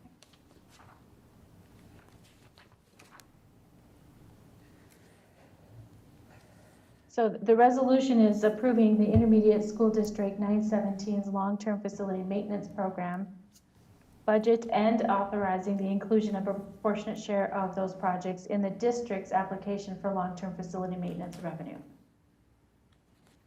Thank you. I will take a motion for the recommendation in front of us. So moved. Moved by Director Hume, Second. seconded by Director Werb. Thank you. Any questions or comments? Seeing none. Ms. Kenny, will you please call the roll?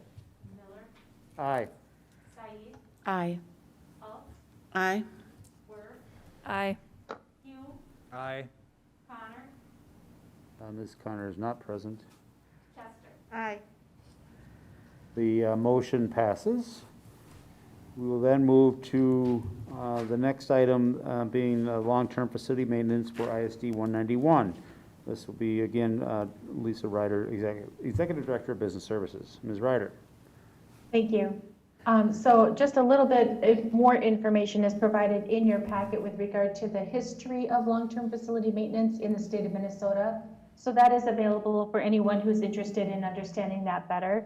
As I mentioned just a moment ago with the 917 proposal, similarly, we need to put together a 10-year plan. So our Director of Operations and Transportation, Dave Lake, who's also present on this evening's meeting, he put together a review of all the 10 years, and with that, you have attached to your agenda a list of the various different projects identified by site for each of the next 10 years. We are focusing on the amount that is referenced for the fiscal year 23 budget, and that will be a part of our Pay 2022 levy. So as you can see with the materials, there's two different ways that the state wants to see this. They want to know, the state wants to know it by what type of work is it. So that's why you see with the breakdown of the expenditures, it's done by like what's electrical work, what is exterior work, that kind of category. The way our Director Lake has proposed it also for you is by project, by site. So that gives you the sense of exactly what are we doing, where is it being done at each of the different locations. We have listed all 10 years in the PDF that is attached to the board materials, and so that's available to you. The recommendation that is before you is that the Board of Education adopts the resolution approving the revised long-term facilities maintenance program budget for fiscal year 2023. Ours is in the amount of, let's see, $2,532,948 is the total, of which $399,876 is for health and safety needs, and the other $2,133,072 are for the alternative facility projects identified for the fiscal year 23. Our actual application will include the 917 portion, which is above and beyond the numbers I just stated. So with that, I recommend that the board approve or adopt the resolution approving the revised long-term facilities maintenance program budget for fiscal year 23. Thank you. I'll take a motion for the recommendation in front of us. So moved. Moved by Director Chester, Second. seconded by Director Said, was it? Yeah. Yes, sorry. Mouths don't move with masks, it's hard to see. All right, so now I'll open it up for discussion. Anybody want to speak on the matter? Yes, Director Roll. I have a question, not necessarily about the application for this year, but looking ahead, and in the interest of, I guess, just looking ahead and knowing that this is part of the plan that we're being asked to approve. Looking at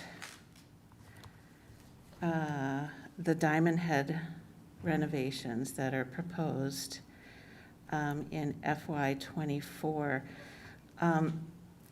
these areas, the carpeting and the painting, those exclude all areas that were previously renovated using Vision 191 bond, right? Yes, that's correct. So the areas that are actually being renovated would be? So for painting in particular, what we do is we do an assessment. We bring a contractor out when we get our bids, and we look the building over to determine what the areas of greatest need are. So that's how we do the painting projects. We take the dollar amount given, and then we do utilize that fund as much as possible. As far as the carpeting, it's more the main open areas that we're talking about, the hallways. Like you had stated earlier, Vision 191 we did spend a lot of money in the area of painting and carpet and a whole host of things. But yeah, we wouldn't redo things that we just did a couple of years back. Okay, awesome. And then another, I guess the question is, looking at the project long-term, and I understand that these are just placeholders, right? And things move around from year to year depending on what the need is. In the last couple of years, I know we've had schools that have had carpeting and doors replaced going back to 1996. And I guess, Dr. Battle, recognizing that, you're talking about doing a full overview of both the financial, the financial picture and the facilities picture. Will this plan also be encapsulated in that in terms of how we prioritize our facilities investments? Thank you for the question, Director Alt and members of the board. So for the review of our expenditures, it is best practice to look at final budgets. So we're only going to look at 2 years. Correct me if I'm wrong, Lisa Ryder, is 2018-19 and 2019-20 to look at general fund expenditures within operations and maintenance. For the general fund expenditure review, that would be the case. If we're talking about a long-range facility plan, LTFM will be a portion of that plan as one may be developed. And I guess the point that I want to make, understanding, of course, that this will come back to us again next year. We're a district of dwindling resources and dwindling enrollment. And we have schools, as I said, that have waited for renovations going back to 1996. This building was acquired in 1997. We have similar upgrades that need to happen across the district in our schools. Some of them are already outlined in the LTFM plan down the road. And I guess I would just caution staff to be thoughtful about the message that we're sending to our taxpayers and to the families that we wish to attract and retain when we're putting forth a significant investment in basically district staff space, because we know that our learning space has already been addressed by Vision 191 bond. I, for one, would be very supportive of investing in our learning spaces over our staff spaces. And I need to speak up for our taxpayers and keeping our eye on the fact that we do want to attract and retain families, and having clean, welcoming, up-to-date schools is part and parcel of that.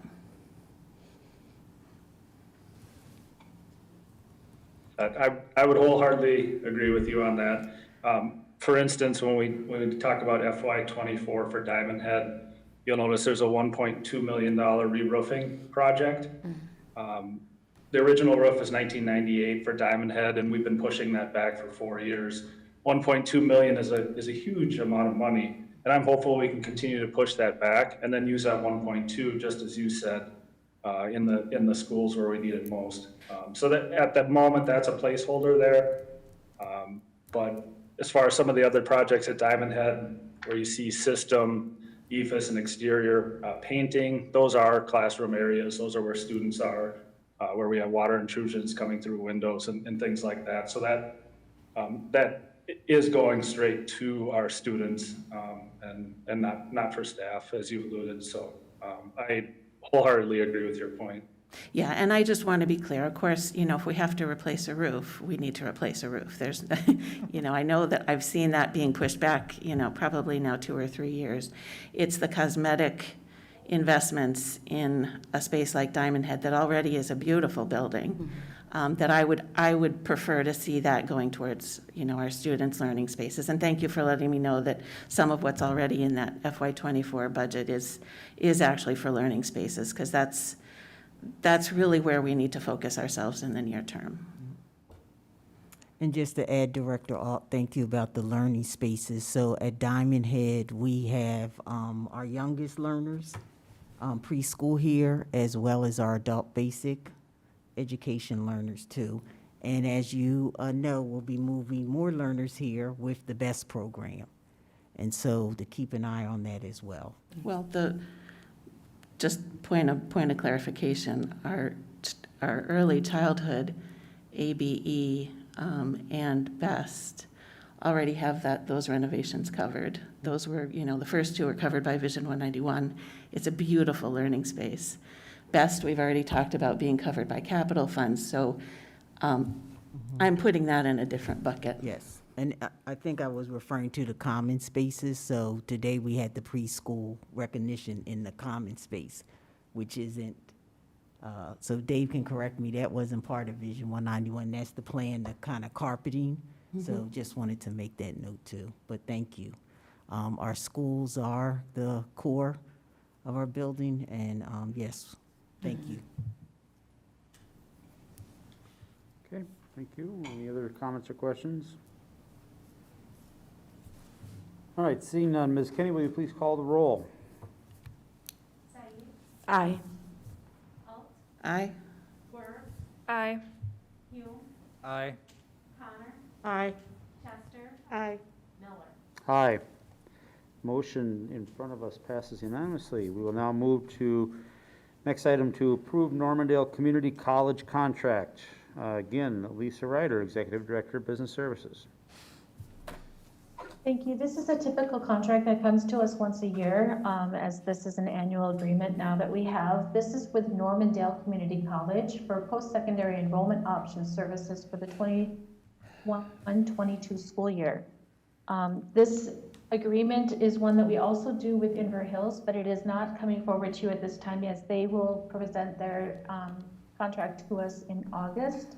But Normandale has requested, that we do, we sign that agreement through DocuSign. So tonight, I'm asking that the Board of Education approve the income contract with the state of Minnesota, acting through its Board of Trustees of the Minnesota State Colleges and Universities on behalf of Normandale Community College for PSEO for the 2021-2022 school year, and authorize the Executive Director of Business Services to execute that agreement.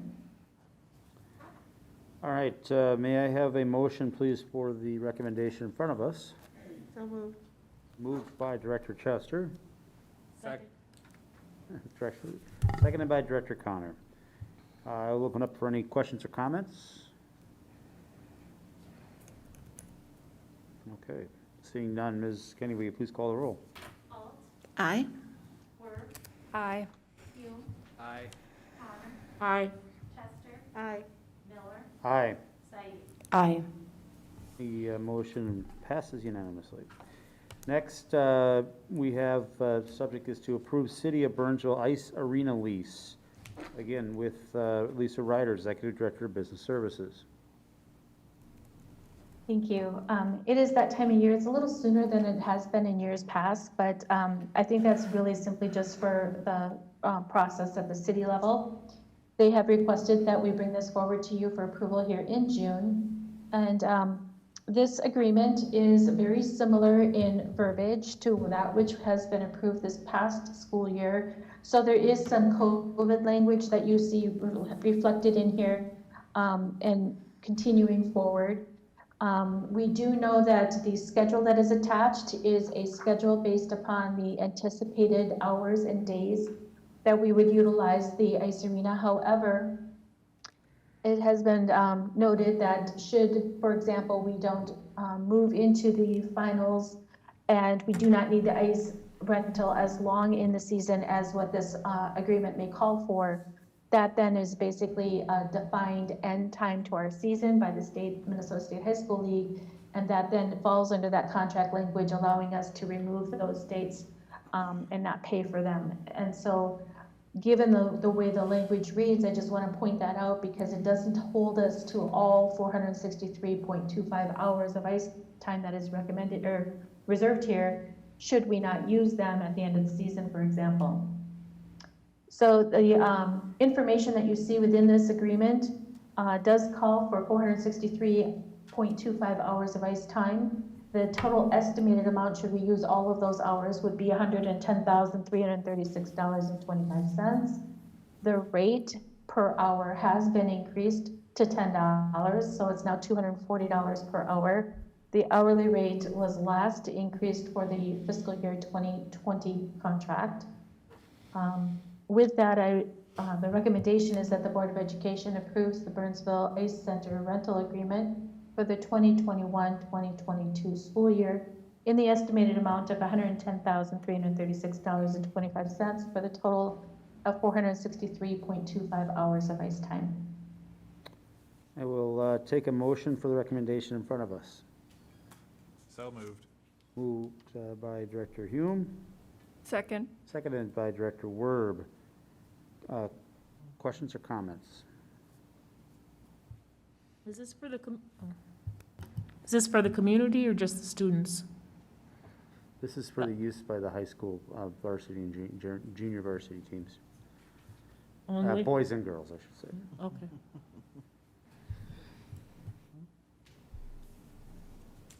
Any other questions or comments? All right, seeing none. Ms. Kenny, please call the roll. Aye. Aye. Aye. Aye. Aye. Aye. Aye. And the motion passes unanimously. Last item in our new business, to approve CSTMN amendment to the agreement due to COVID-19. Ms. Ryder, Director Ryder, you're up again. Yes, you may recall that back in the winter months, we had a similar type addendum that was approved for Schmitty and Sons Transportation. Given the fact that we approved that addendum to the Schmitty and Sons agreement, the Collaborative Student Transportation of Minnesota, or CSTMN, has requested a similar type addendum to their agreement, which would allow for essentially similar expenditures to be made for services of the same students that are otherwise being served on the school days that we did serve students. For those non-school days that we had, that they would receive 90% of funding for those similar routes. This is identical language to the extent that it applied. So like, for instance, there was a paragraph 5 on the Schmitty and Sons agreement that referred to field trips and such. That isn't how we utilize CSTMN. We utilize them largely for special education transportation and homeless transportation that cannot be managed by Schmitty and Sons. So therefore, much of the expenditure that we would incur in approving this addendum and paying for that 90% for those non-student days, that amount of money would be funded by our special education reimbursement as well as the homeless reimbursement for transportation. These amounts also then do, for the special ed purposes, count towards our maintenance of effort of special education expenditures. So as you recall, we're receiving similar special education funding for the expenditures that we've incurred, regardless of whether or not the staff were necessarily serving students throughout all of the days in person. So the fact of the matter is the funding is available to us. It's a matter of being able to maintain that relationship with CSTMN, and they're just asking simply for the same addendum similar to what Schmitty and Sons had approved with us. This addendum does only go through January 31st, as that was the case for the Schmitty and Sons agreement as well. So with that, the recommendation is that the Board of Education approves the addendum to the Pupil Transportation Services Agreement with CSTMN for the months of September 2020 through January of 2021. Okay, thank you. I will take a motion for the recommendation. So moved.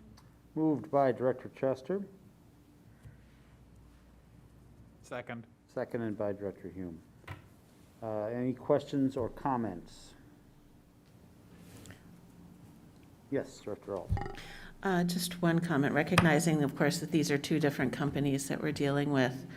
I guess I'm just surprised at the delay with this and the timing that this is coming to us. Is there any additional information that could shed light on that?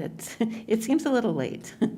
Yeah, it is a little late. They came to us previously with this request, and I pushed back initially, asking for them to provide context to exactly how we would calculate this for them. And so we did quite a bit of information back and forth between, and most recently they have provided us a list of individuals they are serving by student name, and our special ed department has gone through that to confirm the fact that they were our students during this period of time, that they did serve them. And so there's quite a bit more legwork that's been done to kind of fine tune how this would be exactly functioning for their purposes and for ours, to make sure that we had a clear understanding. So it's due to that time frame of what it took to get that work done that there's been a delay. Thank you. Mm-hmm. Any other questions or comments? Okay, seeing none, Ms. Kenny, will you please call the roll? Aye. Aye. Aye. Aye. Aye. Aye. Aye. Excellent, the motion passes unanimously. That concludes our agenda for new business tonight and our regular scheduled board meeting. We will now be moving to a, are we adjourning or are we moving to? Okay, We're moving to a regular, or to a scheduled student performance and achievement committee meeting, SPA committee meeting. Before doing so, we'll take a brief break. The time I have is currently 8:25. Let's gather back here at 8:40. Thank you.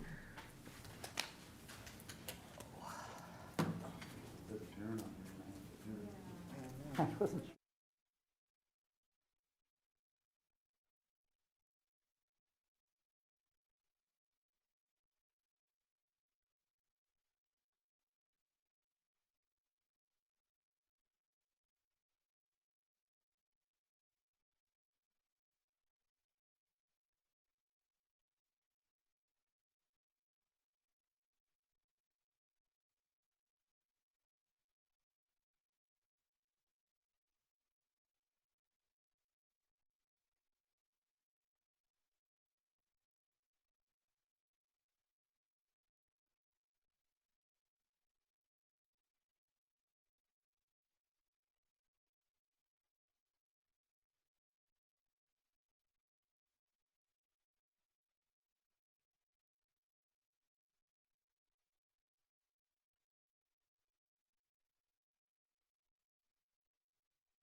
Okay, we will return from our break. We will now be heading to a workshop of the board, a Student Performance and Achievement Committee, to discuss grade 3 report with World's Best Workforce Goal. Speaking will be Amina Oftabo, Director of Curriculum, Instruction, and Assessment. Also joining her, Bethany Van Osdale, CISA Coordinator, and Anna Riselli, Assessment Coordinator. Amina, the floor is yours. Thank you so much, Chair Miller, Superintendent Battle, and members of the board. I appreciate the opportunity to share the accomplishments and growth of our students in this very, very unique school year. Joining me this evening are Bethany Van Osdale, CISA Elementary Curriculum Coordinator, and Anna Riselli, CISA Data and Research Coordinator. This evening, we will share the goals for the World's Best Workforce and the Read Well by Grade 3 plan. We will provide a brief overview of the core of the K-5 literacy instructional program. We'll examine the available K-3 literacy achievement spring data. Ms. Riselli will address assessment adaptations for this particular pandemic year. And Ms. Van Osdale will then discuss the instructional response to our winter data and share a look at the literacy work aligned with the COVID rebound and recovery. First, the district goal for the World's Best Workforce area stating all third graders can read at grade level. The 2019-20 goal was intended to be measured with the Minnesota Comprehensive Assessment. However, the MCAs were not administered in the spring of 2020. And then this year's goal was measured by the A reading, since in the fall, it wasn't known if the MCAs would be administered. When we did move into the MCA administration, there were many students participating in Virtual Academy. Almost 30% of our students, or 35% of our students selected Virtual Academy. Many of those in the Virtual Academy chose not to take the test since they were required to be administered in person. So also lacking the A reading data from last spring, we decided to set our goal on a fall to spring improvement. The goal was set at 50% for this spring's results. And the final result this spring was 44% of all grade 3 students were demonstrating grade level reading comprehension. Later in the presentation, Ms. Riselli will share some specifics about the assessment and give you a closer look at how the data demonstrates the resilience and growth of our students and the impact that the teachers have had to make gains over the course during this pandemic school year. I will hand this over to Ms. Van Osdale to speak about our literacy program. Thank you. Thanks for having me. It's always an honor to speak about our K-5 literacy program.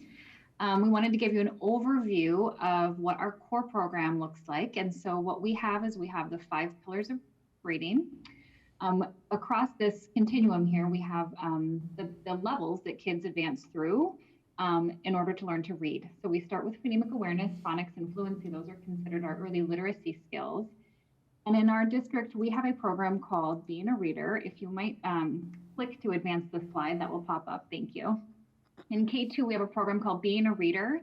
And this is where these skills are directly instructed and also assessed. And that would be everything from letter names to handwriting, shared reading. This is where our small group instruction comes in. If you think of guided reading groups, this is where our word study comes in. So this is really the program that we have in our primary grades that directly teaches these foundational skills. If you could click ahead for me, thank you. Then we look at our vocabulary and comprehension. These are our higher level skills. So everything we do, we say we'd always do in service of comprehension. At the end of the day, we want our kids really understanding what they're reading. And so we have K-5 making meaning, and that, so you'll notice K2, right, being a reader, and then K-5. So K2 also has making meaning. And this is where kids engage in whole group activities such as interactive read alouds. That's where the teacher reads aloud text and students are turning and talking or putting heads together or having a little collaborative groups around making meaning, basically, right, in service of that comprehension. This is where they also learn their vocabulary. And the other layer to this is their independent reading. So this is where teachers are meeting one-on-one, conferring with kids to really determine, assess, and instruct one-on-one to make sure that the kids are really getting to that place of understanding what they're reading. You can go ahead and advance the slide. These are some photos of our kids who are engaging. On the left-hand side, we have kids in their small group reading. They're actually doing their independent reading at this time. And then I'm going to pop you all the way over to the right. The teacher here on the right is doing her conferring. So while kids are doing independent reading, the teacher then is able to pull them one-on-one to have those conferences and have that very personalized instruction time. And then in the middle, we've got some, I think honestly this is first grade, and they're doing a little bit of shared reading around the room. So this is where they are practicing text that's familiar to them so they can build accuracy and fluency. So these are the core programs. Go ahead and advance the slides. Now, our hope is that all of our students' needs will be met in this core program. And what we know is that's not always the case. So we consider tier 1 to be this core instruction. So the red piece here, we're looking at hopefully meeting 80% of our students' needs. And again, we saw that that's not always where that happens. So now we're looking at how do we support the kids who aren't quite getting it in tier 1. We layer on tier 2 and tier 3. And what this looks like in our programming in Burnsville, if you go ahead and advance, you'll see we have, you've heard this before, our what I need time. And that's, we call, you'll hear it called win time. And this happens in every school, K-5, and it's 30 minutes daily. And this is where targeted instruction happens.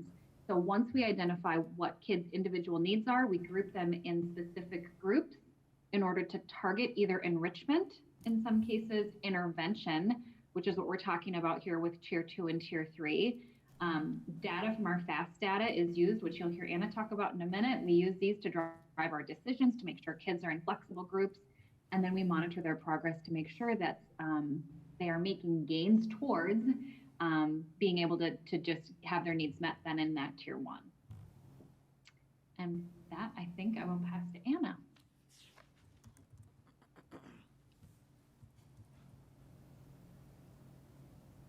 Sorry, lost my mouse. We have seen this graph or this diagram before about assessment in the time of COVID. Not only are we asking students to learn differently, but we're asking them to assess differently.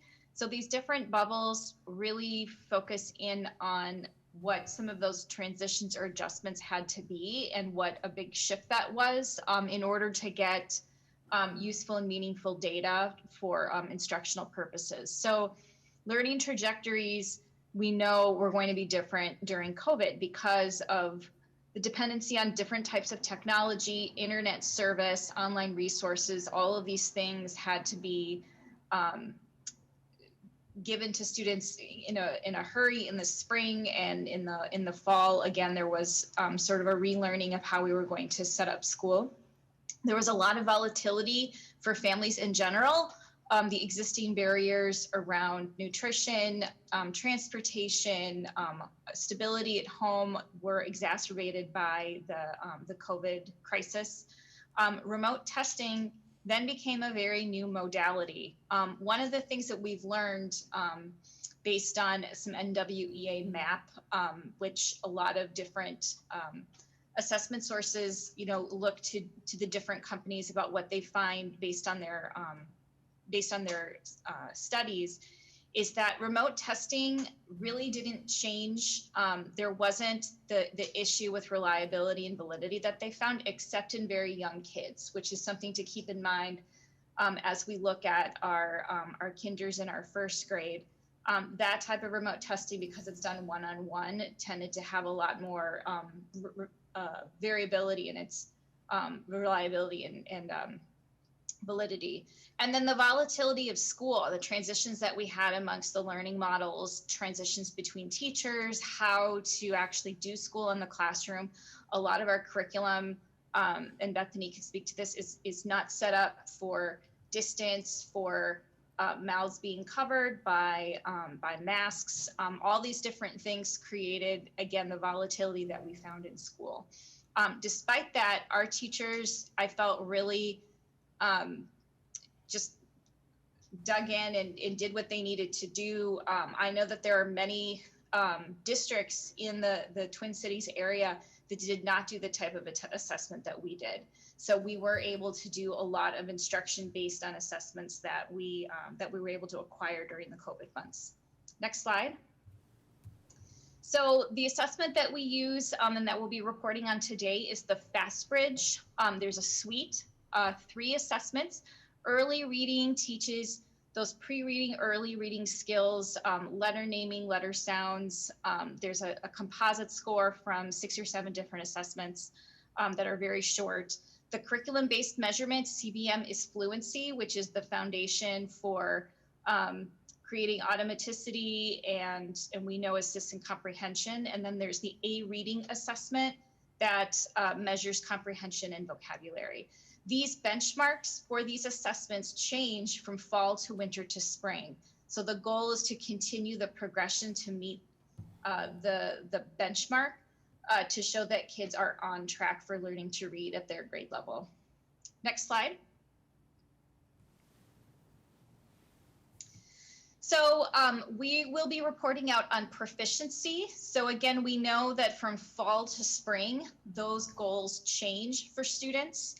And we want students to improve in their goals as well as gain the number of students for that proficiency. So our early reading overall, and these will be a collection of both kindergarten and first grade, we maintained at 37%. CBM fluency, and that is done for grades 1 through 3, so first, second, and third grade. We did see a drop in the spring, and A reading grades 1 through 3, we were to maintain at 41%. One thing to keep in mind too is that we're not measuring student to student on this. It is the number of students that were tested during that time. Next slide. In looking at the grades separately, kindergarten only does early reading. And so we did see a drop of 3% from 40% to 37% for the spring.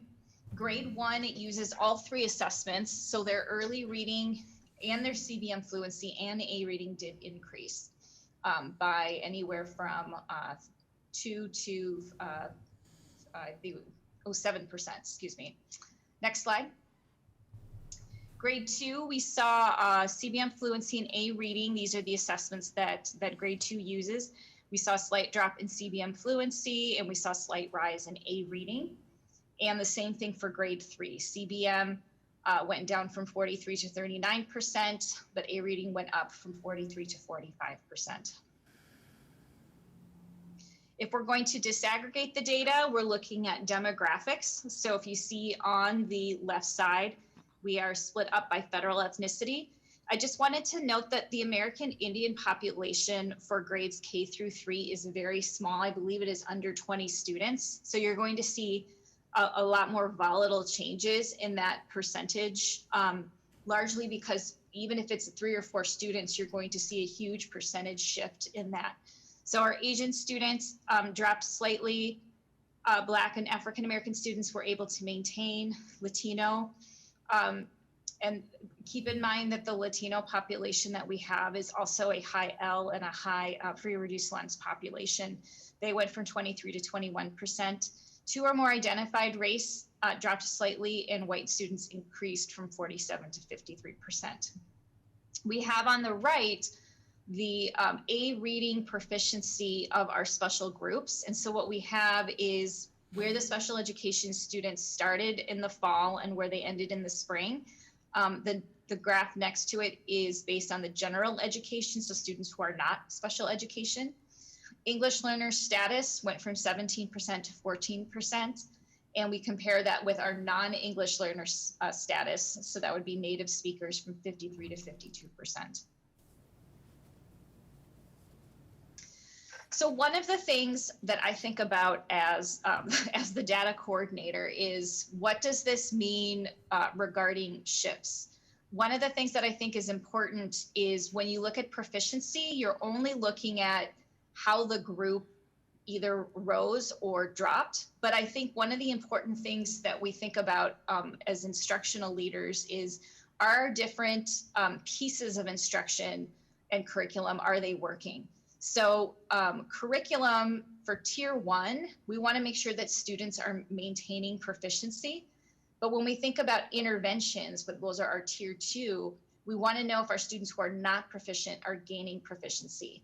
And one way to do this is from looking at this proficiency shift graph. So if you look at these different boxes, the yellow boxes show where a student started and ended. The row at the top is, are we exceeding expectations? Are we low risk for FastBridge, meaning we're above the 50 percentile benchmark that we look at, and we do some risk or high risk for students who are below that. So if we look at the boxes on the right, those that are green mean that students may have started not proficient, but they gained proficiency over the winter of 20 to the spring of 21. So I took the pre-pandemic basically risk factors or risk categories of those students and compared to where they ended up. The students that would be in the lower left-hand corner would be students who were proficient and then no longer are proficient. So did we see a huge drop? And again, the narrative that was around COVID was that we were going to see all this learning loss and all these students were going to be losing ground and they wouldn't be able to maintain where they are. So if you take a look at some of the numbers then that I provided, ooh, it's so magical, Amina. So there are 913 students where we have a winter 2020 score right before COVID hit, and a spring 2021 score for A reading. And the students that were able to either stay in the upper proficiency boxes, so these are the ones that you see bolded in black, or rose from the lower right-hand corner to the upper right-hand corner, was 40.9%. Now that means that we have 60% that weren't there, but it meant that they stayed not proficient, which again, given where we were in COVID, some of them weren't receiving the resources that they were. But a little bit more data that I looked at a little bit later is we lost 72 students from the upper left-hand corner down, right? Those students moved lower below the black line. But if you go to the lower right-hand corner, the students that moved up were actually 91. So when we think of our net gain, we're actually gaining students during COVID, which I think actually is a pretty amazing thing. So in looking at these boxes, we ask ourselves on the left-hand side, how is our tier 1 instruction going? Are we maintaining proficiency? And when we look at the right-hand side, we ask ourselves, how is our tier 2, how is our intervention working? And given that we still had 40.9% students either maintaining or rising from due to intervention, again, I think speaks to the resilience that our students have.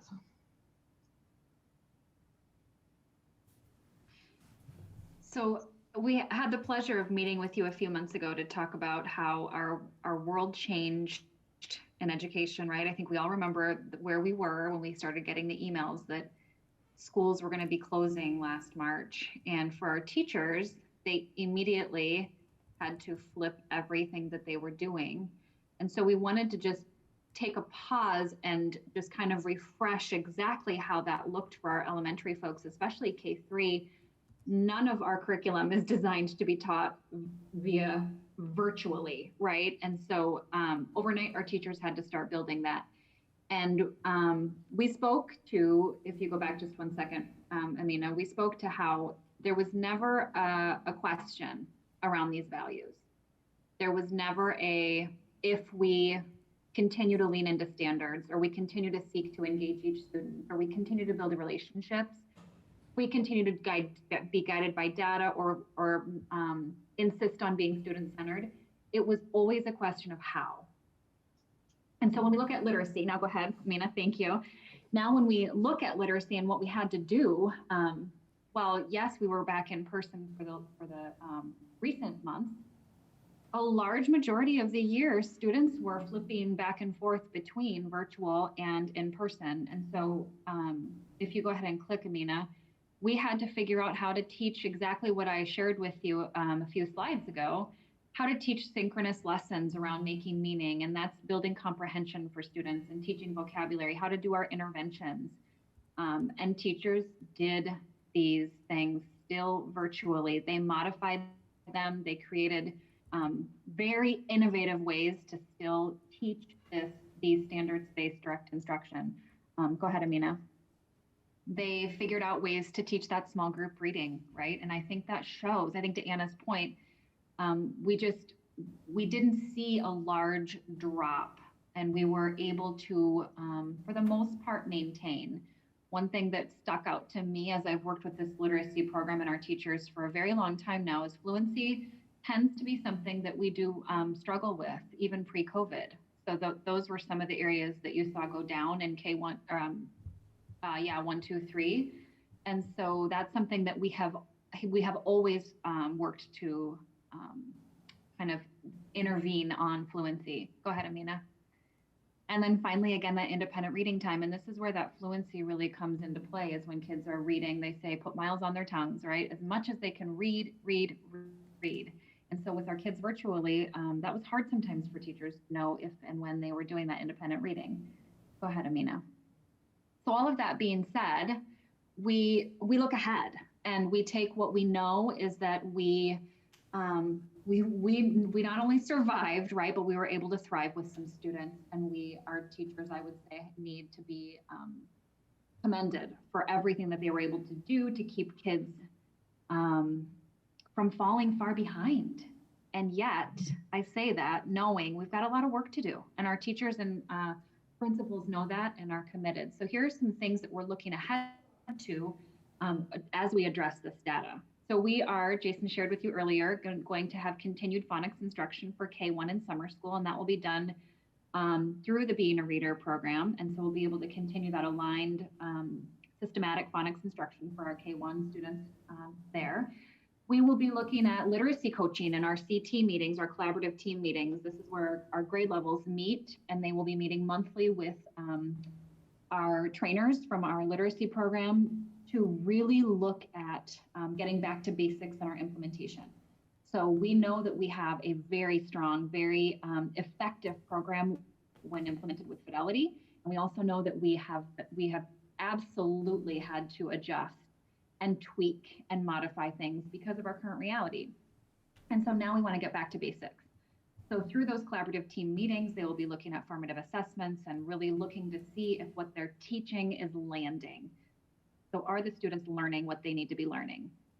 The third bullet down is talking again about fidelity, and that's learning walks. And that's going to be with our BLTs and our principals. And that's where we walk through classrooms and we just look to see, are we doing what we say we're doing, right? Are we really implementing this in the way that we should be implementing it to see accelerated progress? The next one is Fast for Success. So we've got our assessments that Anna just spoke to. We've got some sites that are going to be going deeper and doing a lot of professional development and team time and collaboration around how to use that, again, to ensure success.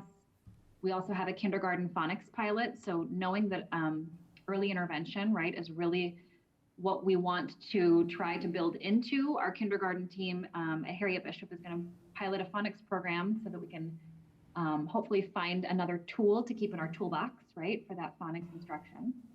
Additional tutor support, I believe after school, Amina, you might want to speak a little bit more to that, and then training to support our English learners for all teachers, and that's through some really dedicated and aligned and collaborative PSYOP training and co-teaching training. So again, all of these things really getting back to what we know works and making sure that we are always monitoring and ensuring that accelerated progress. Thank you. And so I think the key takeaways from looking at the data is, first of all, that our students did not experience what the headlines are screaming about learning loss. We were anticipating this learning loss.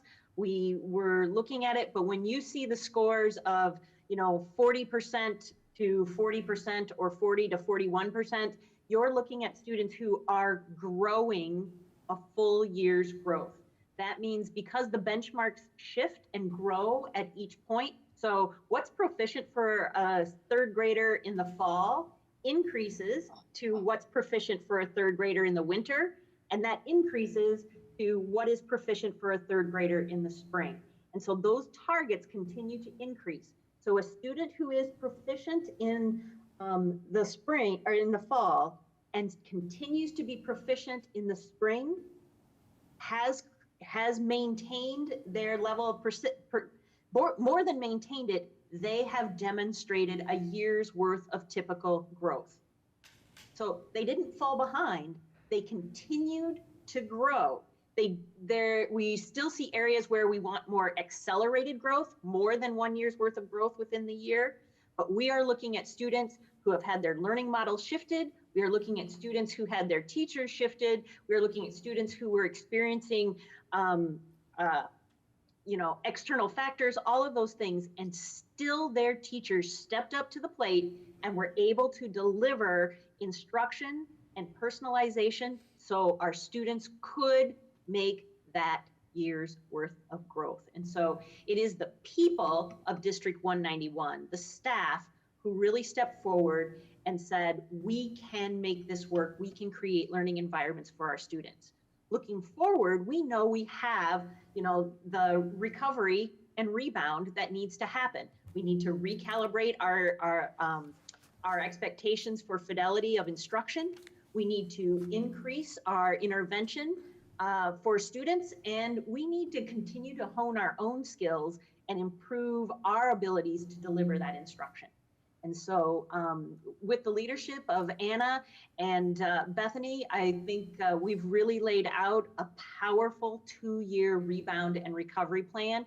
And this slide just demonstrates a few of those things in partnership with Targeted Services and Jason Sellers, in partnership with Maria Arago, our multilingual coordinator, and in partnership with our principals, and in partnership with the Fast Bridge vendor, to increase the amount of professional development that we can use to really define how we respond to students. So with that, I want to just say thank you and welcome your questions. Thank you, Amina, and everybody that spoke. I will open it up to the floor. It's we are in a SPA committee meeting, so encourage your thoughts and questions. Yes. So I think I had heard that when we were looking at the graphs, that I heard like it's not a student-to-student comparison. So these are kind of like point in time scores or rankings. So the same number of students in the fall that tested aren't necessarily the same number of students in the spring. So like it's not a direct student-to-student comparison to see if their reading shifted. It's more like of who was there to test that day. And Right. Do we know if the numbers of students who tested in the fall were greater or lesser than the numbers of the students that tested in the spring? So you're correct, with one exception. When Anna took you through the shaded boxes, she's talking about a student-to-student comparison. Okay. She's talking about students and where they shifted from winter to spring, and those are actual student-to-student comparisons. The proficiency scores that we shared in the other graphs are all based on students who are here. Okay. Yeah. Thanks for that presentation. It was very informative. I guess I'm questioning how, was there any method to identify current students that would benefit from our summer programs that kind of fell behind during this time? Yes, and so that is part of the partnership with Jason Sellers and his program, is that we work with the teachers in the buildings to really set a mark that says these are students who will really benefit from summer instruction, and we make specific referrals. And so those students are invited, and their parents are contacted in order to know that we have a space for them. And then he makes all the spaces available later on. Thank you. Mm-hmm. Additional questions? Is there a separate data for, as far as the Fast Bridge, for English learners? All of our English learners do participate in the FastBridge assessments. Any other assessments in terms of language proficiency is done through the EL program, and we get the primary data from our Access, which will become available later this summer. Okay, thank you. Sorry. I guess,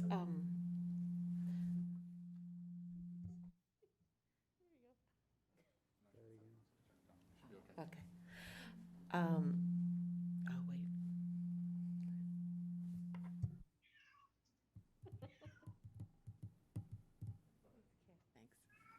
Thanks. Is that better? Yeah. Okay. I hear a cat.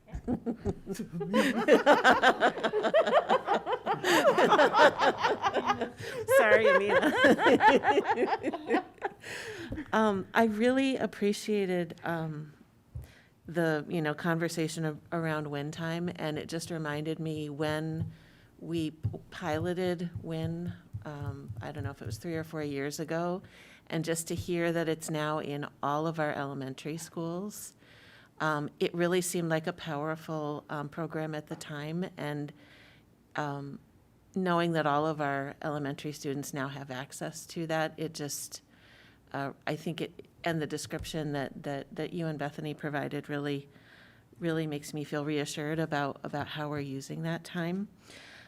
The other thing, and I had, Leslie, the same question about the students tested versus the cohort. I tend to appreciate the cohort information more because it's kind of an apples to apples comparison, as opposed to just this is the results of this test and this time test, and this is the result of that. But this is where we are, so it's the best we can do. With the training for the professional development for all teachers to be able to support EL, how much time do you think that will take to really be felt in all of our classrooms? It's professional development that will be spread out and ongoing over the course of this year. So we may see some immediate strategies being implemented. We are beginning an intensive cohort for up to 30 teachers in August who will go through an extended EL PSYOP training. We also have classroom teachers and EL teachers in the secondary who are attending summer training and combining that with AVID strategies. And so we should see some of that implementation right away in our middle and high schools, as well as in co-teaching classrooms. And then all teachers will have the experience with multiple sessions of strategies to support their students throughout the school year. And so the third one probably will be completed sometime in January. So you kind of answered my follow-up question. This is not just elementary that we're talking about. No. So in the same way that, I guess a few years ago, there were conversations around each teacher needing to recognize that they're a reading teacher, regardless of their area of expertise. Now we're setting expectations that each teacher needs to see themselves as an EL supporter as well. To support language acquisition. We also have, as part of our CPSS training for this year, or for next year, will be a focus on equitable instruction. And part of that is, what are we doing in our classrooms to support our English learners? And that's one of the key benchmarks for a culturally responsive classroom, is recognizing the languages that are in the classroom and making sure that your content is accessible. Awesome. So we have that, we're combining those efforts coming from different directions. That's great. I really appreciate hearing that. And it sounds like, you know, once we get back to more normal school, accelerated growth really is going to be the name of the game where we can get it. Okay, thank you.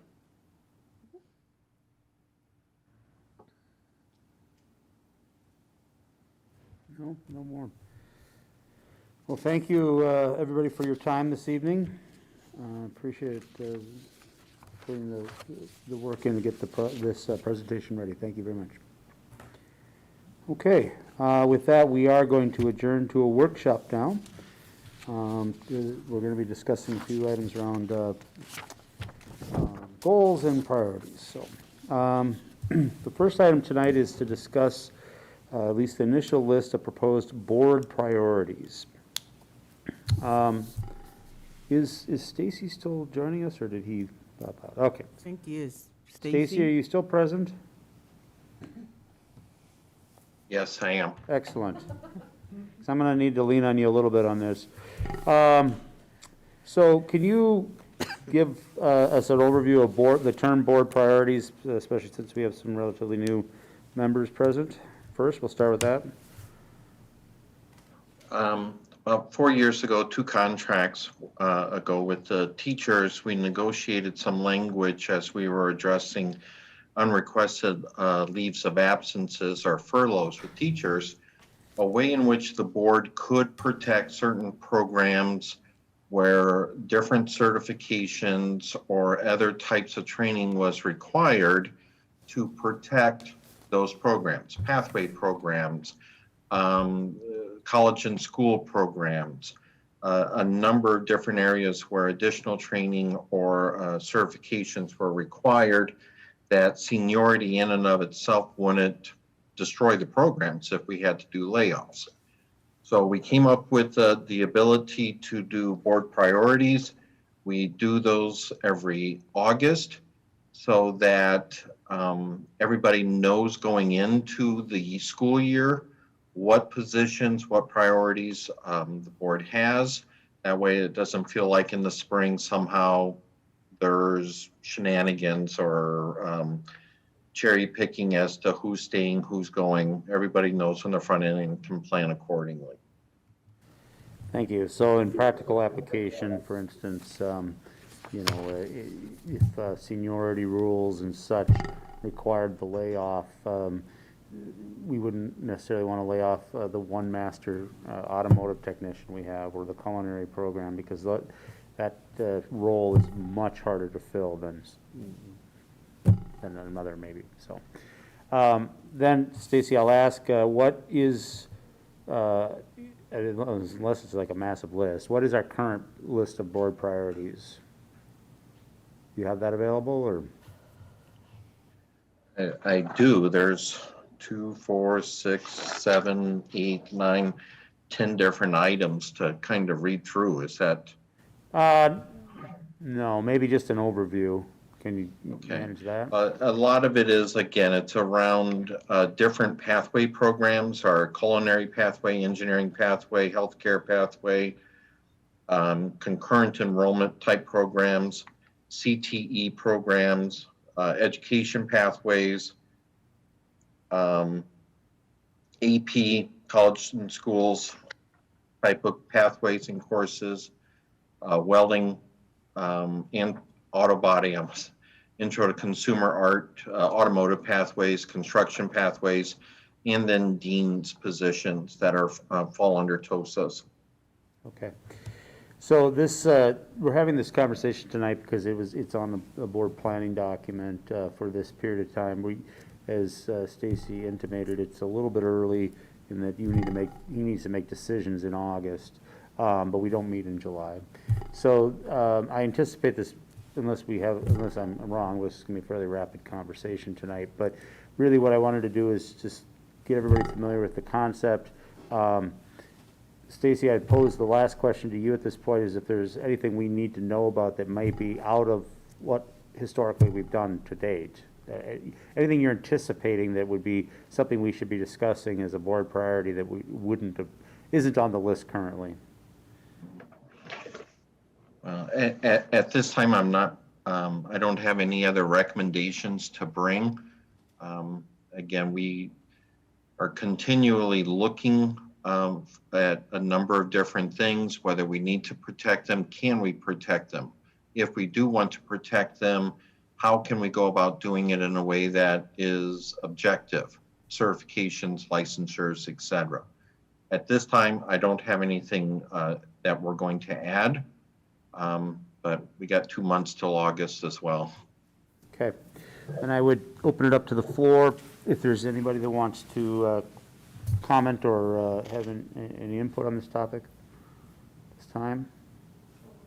The list that Stacy, you mentioned, is that something that was available prior to the new board members joining? Is that something that's available on board book? Where it resides, Stacy certainly could provide it. Where it resides, I'm not sure. The August meeting from last year. Oh, there you go. Oh, is Yeah, that it would be. Thank you. Yeah, so we will take action in August again, and Yeah, Stacy will just for bring forward that reference-wise for recommendation. the rest Yep. of them. Yes. So is there like some sort of criteria that we're using in order to make these priorities? Like, we were giving an example of a particular automotive teacher and we only have that one person. I mean, have we outlined like, well, we need to look at this, this, this, and this when we're making those priorities? Or, I mean, how is it done? Is it just, we think we should do this because, or? Well, again, it's mostly based on Stacy's input and Principal Helke's input on the availability of instruction at that level. And so what would be the impact if we lost an instructor at that level to the program? That I think is the primary and majority of the input that we get on it. And then we have the list that comes forward. Is it only teachers? Does it include other staff like liaisons or anything like that? Liaisons. No, this is an agreement with the teachers bargaining unit, the Burnsville Education Association. It does not impact reductions in any other areas. So teaching staff only? Teaching staff only, and it allows us to carve out certain areas, again, to protect programs so that seniority tenure doesn't kick in for these different areas because of the certifications. So again, the objective criteria that we can use to classify these teachers, these groups. Is this mainly in at the high school level primarily? We don't have any? Well, high school is where we have the specialized pathways and college and schools and CTE type programs. However, the dean positions, if a person is a dean, that could be at the middle school level as well. Okay. Well, I think largely it's to protect the pathways program in general because that is such a niche to our district, and so it's something we want to maintain. Right, where we have only one or two teachers in a pathway, if they happen not to be senior in the department, this protects them and the ability for us to be able to continue offering those classes. Yeah, I think that's the evolution of how it's been applied. I don't think it would be, we'd be a little lax in remembering that this was an item that we won in bargaining is in exchange for something else. And it is one step in helping us have some control over the inflow and outflow teachers. But primarily in our situation, its purpose and utilization is pathways. It is, the language is fairly restrictive in what we can apply it to.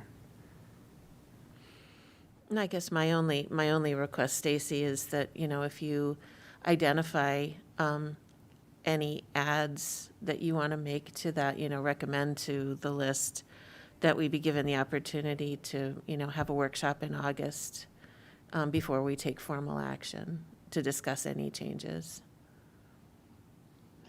If any of the administrators or anybody else brings forward something that we would be able to, again, put into a format that is objective, with specific criteria, we most definitely would present that information before we ask for action.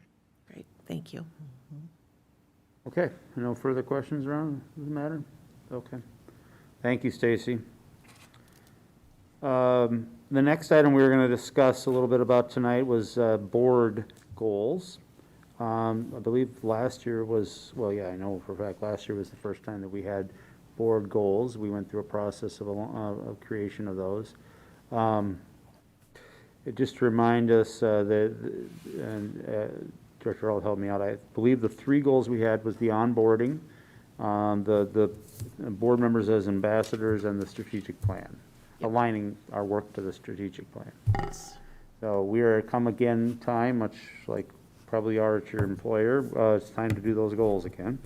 So, we'll just, I'd like to have a sort of an open conversation. I'm just going to kick it off a little bit so we're not just sitting with white space in front of us. I don't think we need the onboarding thing. We kind of knocked that out of the park and cleaned that up. Be my personal opinion to at least talk about moving forward or maintaining the board members as ambassadors goal, and the strategic plan aligning with board work also, because that's kind of an ongoing thing. In board book, you'll see that we did have the current the version of the strategic plan that we just finalized a meeting or so ago. I'd be looking for additional ideas around board goals. These are goals for us, obviously. We did have some conversation about last year, just so you catch up, that we wanted to ensure that these goals are really for us and not putting on excessive or new work or on Dr. Battle or her staff per se. I mean, a little bit the onboarding kind of ended up doing that a little bit, but a couple of topics off my head. We have this we've already engaged in this cultural proficiency work that we've been doing with between CPSS and the IDI and the programs we're going to be doing with the Y. I would suggest we can work that language in there somewhere. It's a little bit of a softball, but it's something we're working on already. And then I would also entertain the idea of talking a little bit more about the land building stuff we have going on, and just getting, setting a goal to get somewhere with that. So facilities, yes. So that's a couple things I had on the top of my head. I'm opening it up for conversation about those and other items. Anybody? I had the same thought about the cultural proficiency suggestion, since we are investing a fair amount of time and effort into it this summer, so it totally makes sense. Okay. I'm a little bit, I don't want this to be turning into a night of word workshop, where we're writing goals. So somehow we have to maybe defer this to, either somebody else does it, or Leslie and I will do it, or something. Somehow we'll accomplish the actual wording of the goals. And maybe we can put something together and then have it in board book, because we approve these at our next meeting or a meeting. Yeah, that's how We take action. we take action on them. So if there's some give and take on that, we certainly, words you want to remove or add or whatever, we could redo them, or we could make a document for Or that. it could be a report that's just presented and we, Yeah.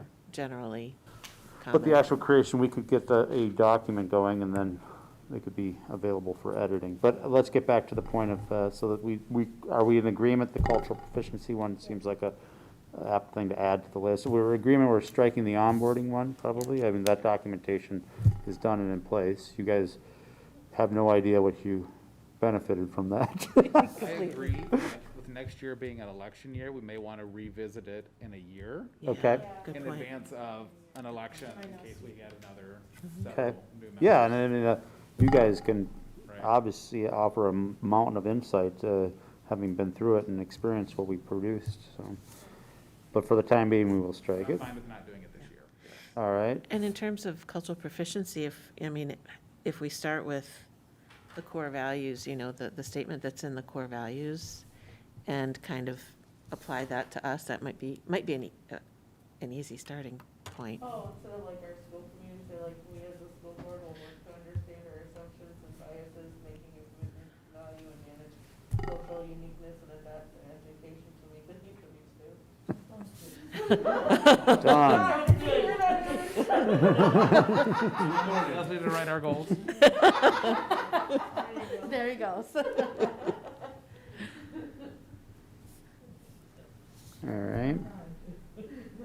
And if there's anything specific that people want to add beneath that, but Some of our markers would be doing the equity lab, the IDI, Right. how we have communication as a group, maybe we have another retreat. yeah. Okay. So, and then the facilities, something about that? Probably something, correct me if I'm wrong, but we need to be ready in October, right? Yeah. Our legislators have told us that they would like us to contact them. So maybe that's kind of our, the T in SMART for us, at least, one of the, the milestones that we need to meet. I know the legislative committee has been working on this, so you guys would kind of be the lead, but, maybe some more figure out the conversations that we need to have. Okay. So if we have those, the ones on the table right now, we would be at 4. We were at 3 last time, which is fine. I will open up if there's any new things out there that I haven't thought of. I don't know. Be the dominating one.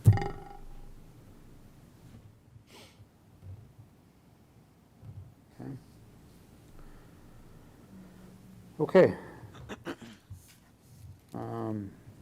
Anybody want to volunteer to be the initial author on these? Huh? As long as we're not changing the other two. I don't think we need I don't think there needs to be any change on those. As ambassadors, is there a statement that? Yeah, I have the original doc. It was, well, this was for Scott and Leslie to work specifically, but the goal was to work with communications director to clarify and specify the board's role in supporting efforts to increase district enrollment. So it's about the whole thing that we're losing students and that we need to be somehow in front of that and supporting them. And so like how can we, attending various activities at the schools, in the community, through talking positively with community members about our schools, and then also if we have our own social media platforms ourselves, that we're sharing the messages of the district out to within our social media activities as well. That's something that's Yeah. Okay. I don't think you left anything out, but I think that's the gist of it. Okay. All right, so Leslie, maybe you'll bring it together and then we'll get a shared doc that we can all review and remove things if need be. Okay. I have another suggestion about the ambassadors, but should we just wait and do that? So like a tactical suggestion? Yeah, I thought it kind of was. Maybe concentrate on or try changing the mindsets of the community by showing different ethnic groups so that people are more educated and more interested because people, are generally afraid of what they don't know. And if they know stuff and see things, like, can I have a cultural day or something like that? Where, people go through different things and get to see origins of whatever, speech, dance, talking, clothing, language, whatever they want to display. And, you know, so people can maybe get a little more open-minded, because they're just so, some people are just so closed-minded, just because they don't know. Sure. And they don't think about what they don't know, because they don't care that if it's in front of them, and then they're like, oh, that's what that's about, you know. Sure. Like, a lot of people don't know about the Muslim community for whatever, for different reasons, but just, you know, and people should maybe be more aware of their holidays and what they're about, if you want us to know. Sometimes it's, you know, a closed community, I don't know. But that's just an example. Maybe. Yeah, no, I understand. You know, and we've done a few things like that here in the past. Of course, COVID shut all that down. But, you know, in applying that to what were the board goals, I think what we would say is like, okay, so maybe we would host as a board something of that nature, or look at being sponsors of something like that. So. And where they're, like, I know each of the elementary schools in particular have their own tradition around a cultural day or an international celebration where it's kind of a school community, and that's something that, you know, certainly, and the middle schools too, I know Eagle Ridge had one. Those are opportunities for us to, you know, get out and, you know, be supportive in the schools. And also the International Festival, the City of Burnsville's International Festival is another, like, it's another way that we can show support too. When did that take place? July. When it, I don't know, I don't know if it's taking place this year, but it's always like mid-July. It says they're doing a hybrid international Oh, festival does it? in Okay. July. And I think there's two other events, Aaron, help me, Juneteenth. Virtual events and in-person events. Juneteenth, and there's another one they just announced Oh, and this is too. Pride Month too. So, yep.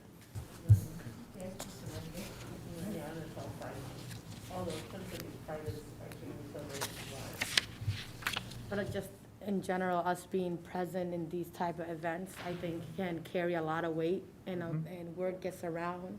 And I know that we are looking at, you know, wanting higher enrollment.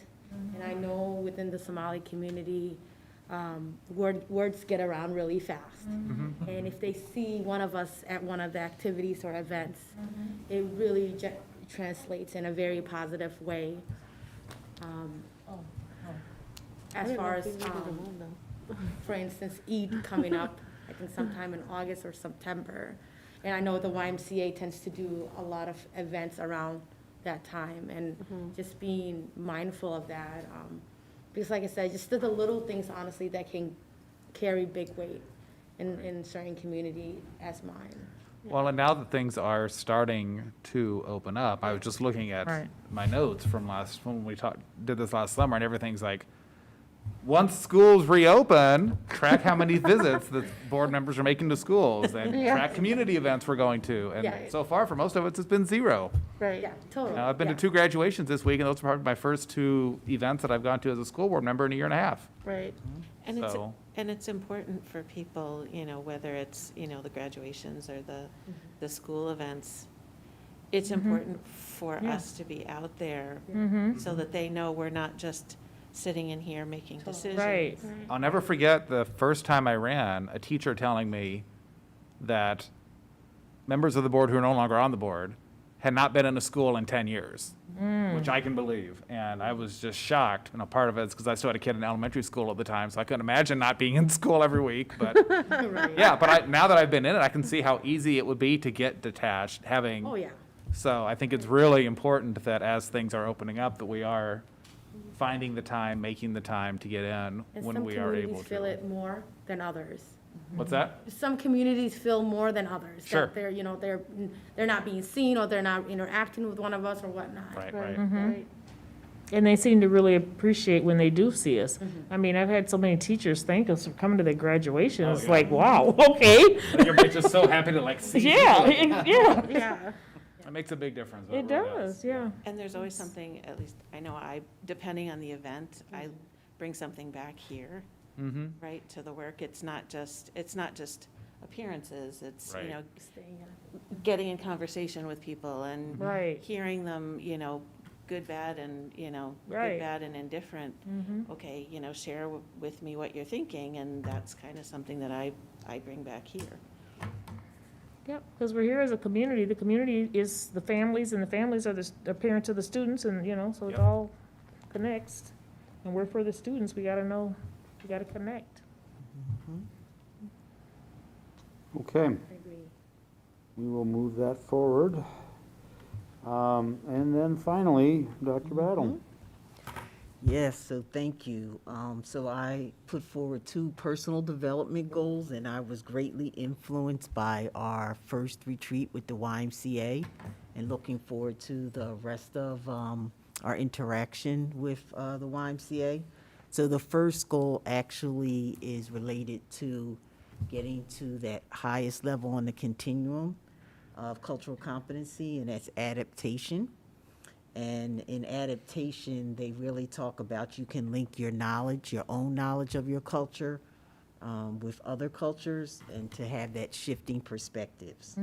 And then I gave you 2 examples for evidence of performance, and so it really builds upon the conversation you just held. So learning about constituents' cultures through dialogue and planned intercultural experiences, so going out into the community. So in addition to some of the ones you shared, I think they just set the August 3rd as National Night Out. And so, you know, there's a whole system to that we'll get accustomed to. And pre-COVID, we had a lot of board would- participation. Yeah, we Yes, did. so, and Yeah. I went out too in different neighborhoods. I went with Burnsville Police Chief Tanya Swartz and officers. Yeah, I our got to ride with the SROs. K-9 unit. It was really a lot of fun. Yes. And then just give you examples of how I'm moving toward adaptation in planning, decision-making, and implementation, and plans and review of policies and practices. And then the second goal I felt should continue from what I said this year, because I believe it's so important, our partnership, is to continue growing our relationship and learning about each other. Right. And working towards the children and the families and the communities we serve. And so I gave 3 ways I could show evidence of performance, and it's continuing the monthly one-to-one meetings, and then continue to attend MASA and AASA conferences. So that's my professional as superintendent, and MASA also includes directors of special ed. And so really, they always, as a standard, have board relations and superintendent of directors, because they know the importance of the partnership. And then participate in board retreats with you, because we should grow in our knowledge together and our experiences. So that's how you really grow. The strengthening the relationship is having some common experiences, just as you just said, Director Connor. People don't know what they don't know until they start to interact, and so the board retreats. Thank you. Dr. Battle, thank you. All right, group, I'll open it up for a conversation.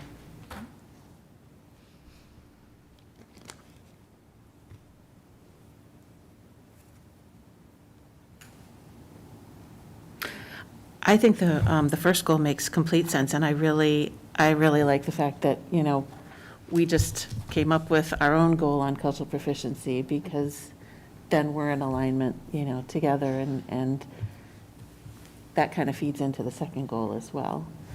I don't know where it fits in, but I think I'll go back to, I would like to see, you know, we have different staff in our district who undergo evaluation, and I would like to have a goal for Dr. Battle in which she creates SMART goals and an evaluation plan for this year for her direct reports, as well as for district leadership. I think, you know, if we're really going to meet our goals as a district, we need to have our leaders evaluated in the same way that, you know, each of us would be evaluated at work as well. And I know it's, it's a long time coming. I would aspirationally like to see that happen, the first evaluation happen at the end of, this next school year. But I just want to put it out there for people to think about. Sorry, Abigail, are you talking in terms of teachers? Or what, for the So teachers are evaluated. I'm talking about, so we're responsible to Teresa, right? Her direct reports, her cabinet, is what, and district level staff, So right? like Assistant Superintendent Gerson should get a performance review. Exactly, Okay. exactly. And directors, and they don't currently have SMART goals. They don't currently undergo a formal evaluation process.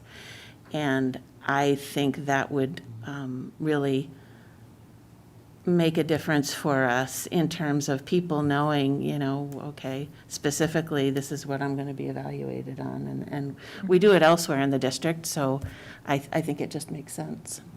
I think it'll give And us I- a better, go ahead, I'm sorry. So, Stacy is still here, just some information for you to consider if you do make that one of the goals. So currently, our principals and teachers have an evaluation system. And then as the two directors said, my direct reports, and their direct reports do not. And so Stacy Silva and I, we have been researching evaluation systems. And so the note that you must understand, because they are in a bargaining group, it's a negotiated process. So that would take some discussion from you. But your cabinet isn't. Right. No, excuse me, the one group, I'm sorry, the district-wide administrators. District-wide administrators, yep. So Stacy, I don't know if you want to add in, so you have to consider that piece too. So would Dr. For the Battle one be group. evaluating, or would the school board? No, the school board would not evaluate, Oh, no, okay. that's on her. We're just setting a goal for her to. Right, okay, I just want to make sure I understood what you said, No, no, okay. We only evaluate the superintendent. Yeah, But you Yeah. could provide us a report in A terms report, yeah. of the performance of her team. and so I just wanted to point out for one of the groups, thank you, Yep. there's a part you play that I'm not the negotiations part, Yeah. Yeah. yeah. And I would say even in the scenario where, if it's unable to have an evaluation, at least creating a culture of goal setting would be an objective. Yeah. So that, people, The and most maybe they're important thing. aligning agreement. So goals should be beneficial for both parties, right? It allows the manager to know what they're working on, but it also allows the recipient to know what's expected of them, so. So it's written in the BEA and like the principal's bargaining unit, Well, actually, state negotiations, law, performance reviews? performance is state law, that's why Stacy is still there, I don't know if you want to weigh in. So it's state law to have a teacher evaluation system. Yeah. But it'd have to be, but because of the other bargaining unit, it's not But then we have to law, it would- negotiate the terms of that evaluation system. So maybe where we can start is where we do start is where we can, which is Yeah. with the cabinet. I mean, because Right. the Yeah, cabinet, Yeah. okay. yeah. If they're not in a collective bargaining unit, because we don't, the suggestion isn't meant to open up. Yeah, overturn the union. No, but Yeah, I get it now. it's hard to evaluate, at least how somebody's doing on the job if all they have to do is negotiate a raise. We're going down a slippery slope. Sorry, yes. but I'm trying to understand, Yes, because yes. my. There's I've a not worked- structure to, I don't have a history of working with Yeah. bargaining units, so. but there is a legal requirement for teacher evaluation to meet the standards of the Minnesota Department of Education, and we have negotiated the methodology to that, correct? The pro pay that we just talked about is a big component, or part of that, so. All right, any other ideas for Dr. Battle for goals? I personally like the one that Director Alt has brought forward.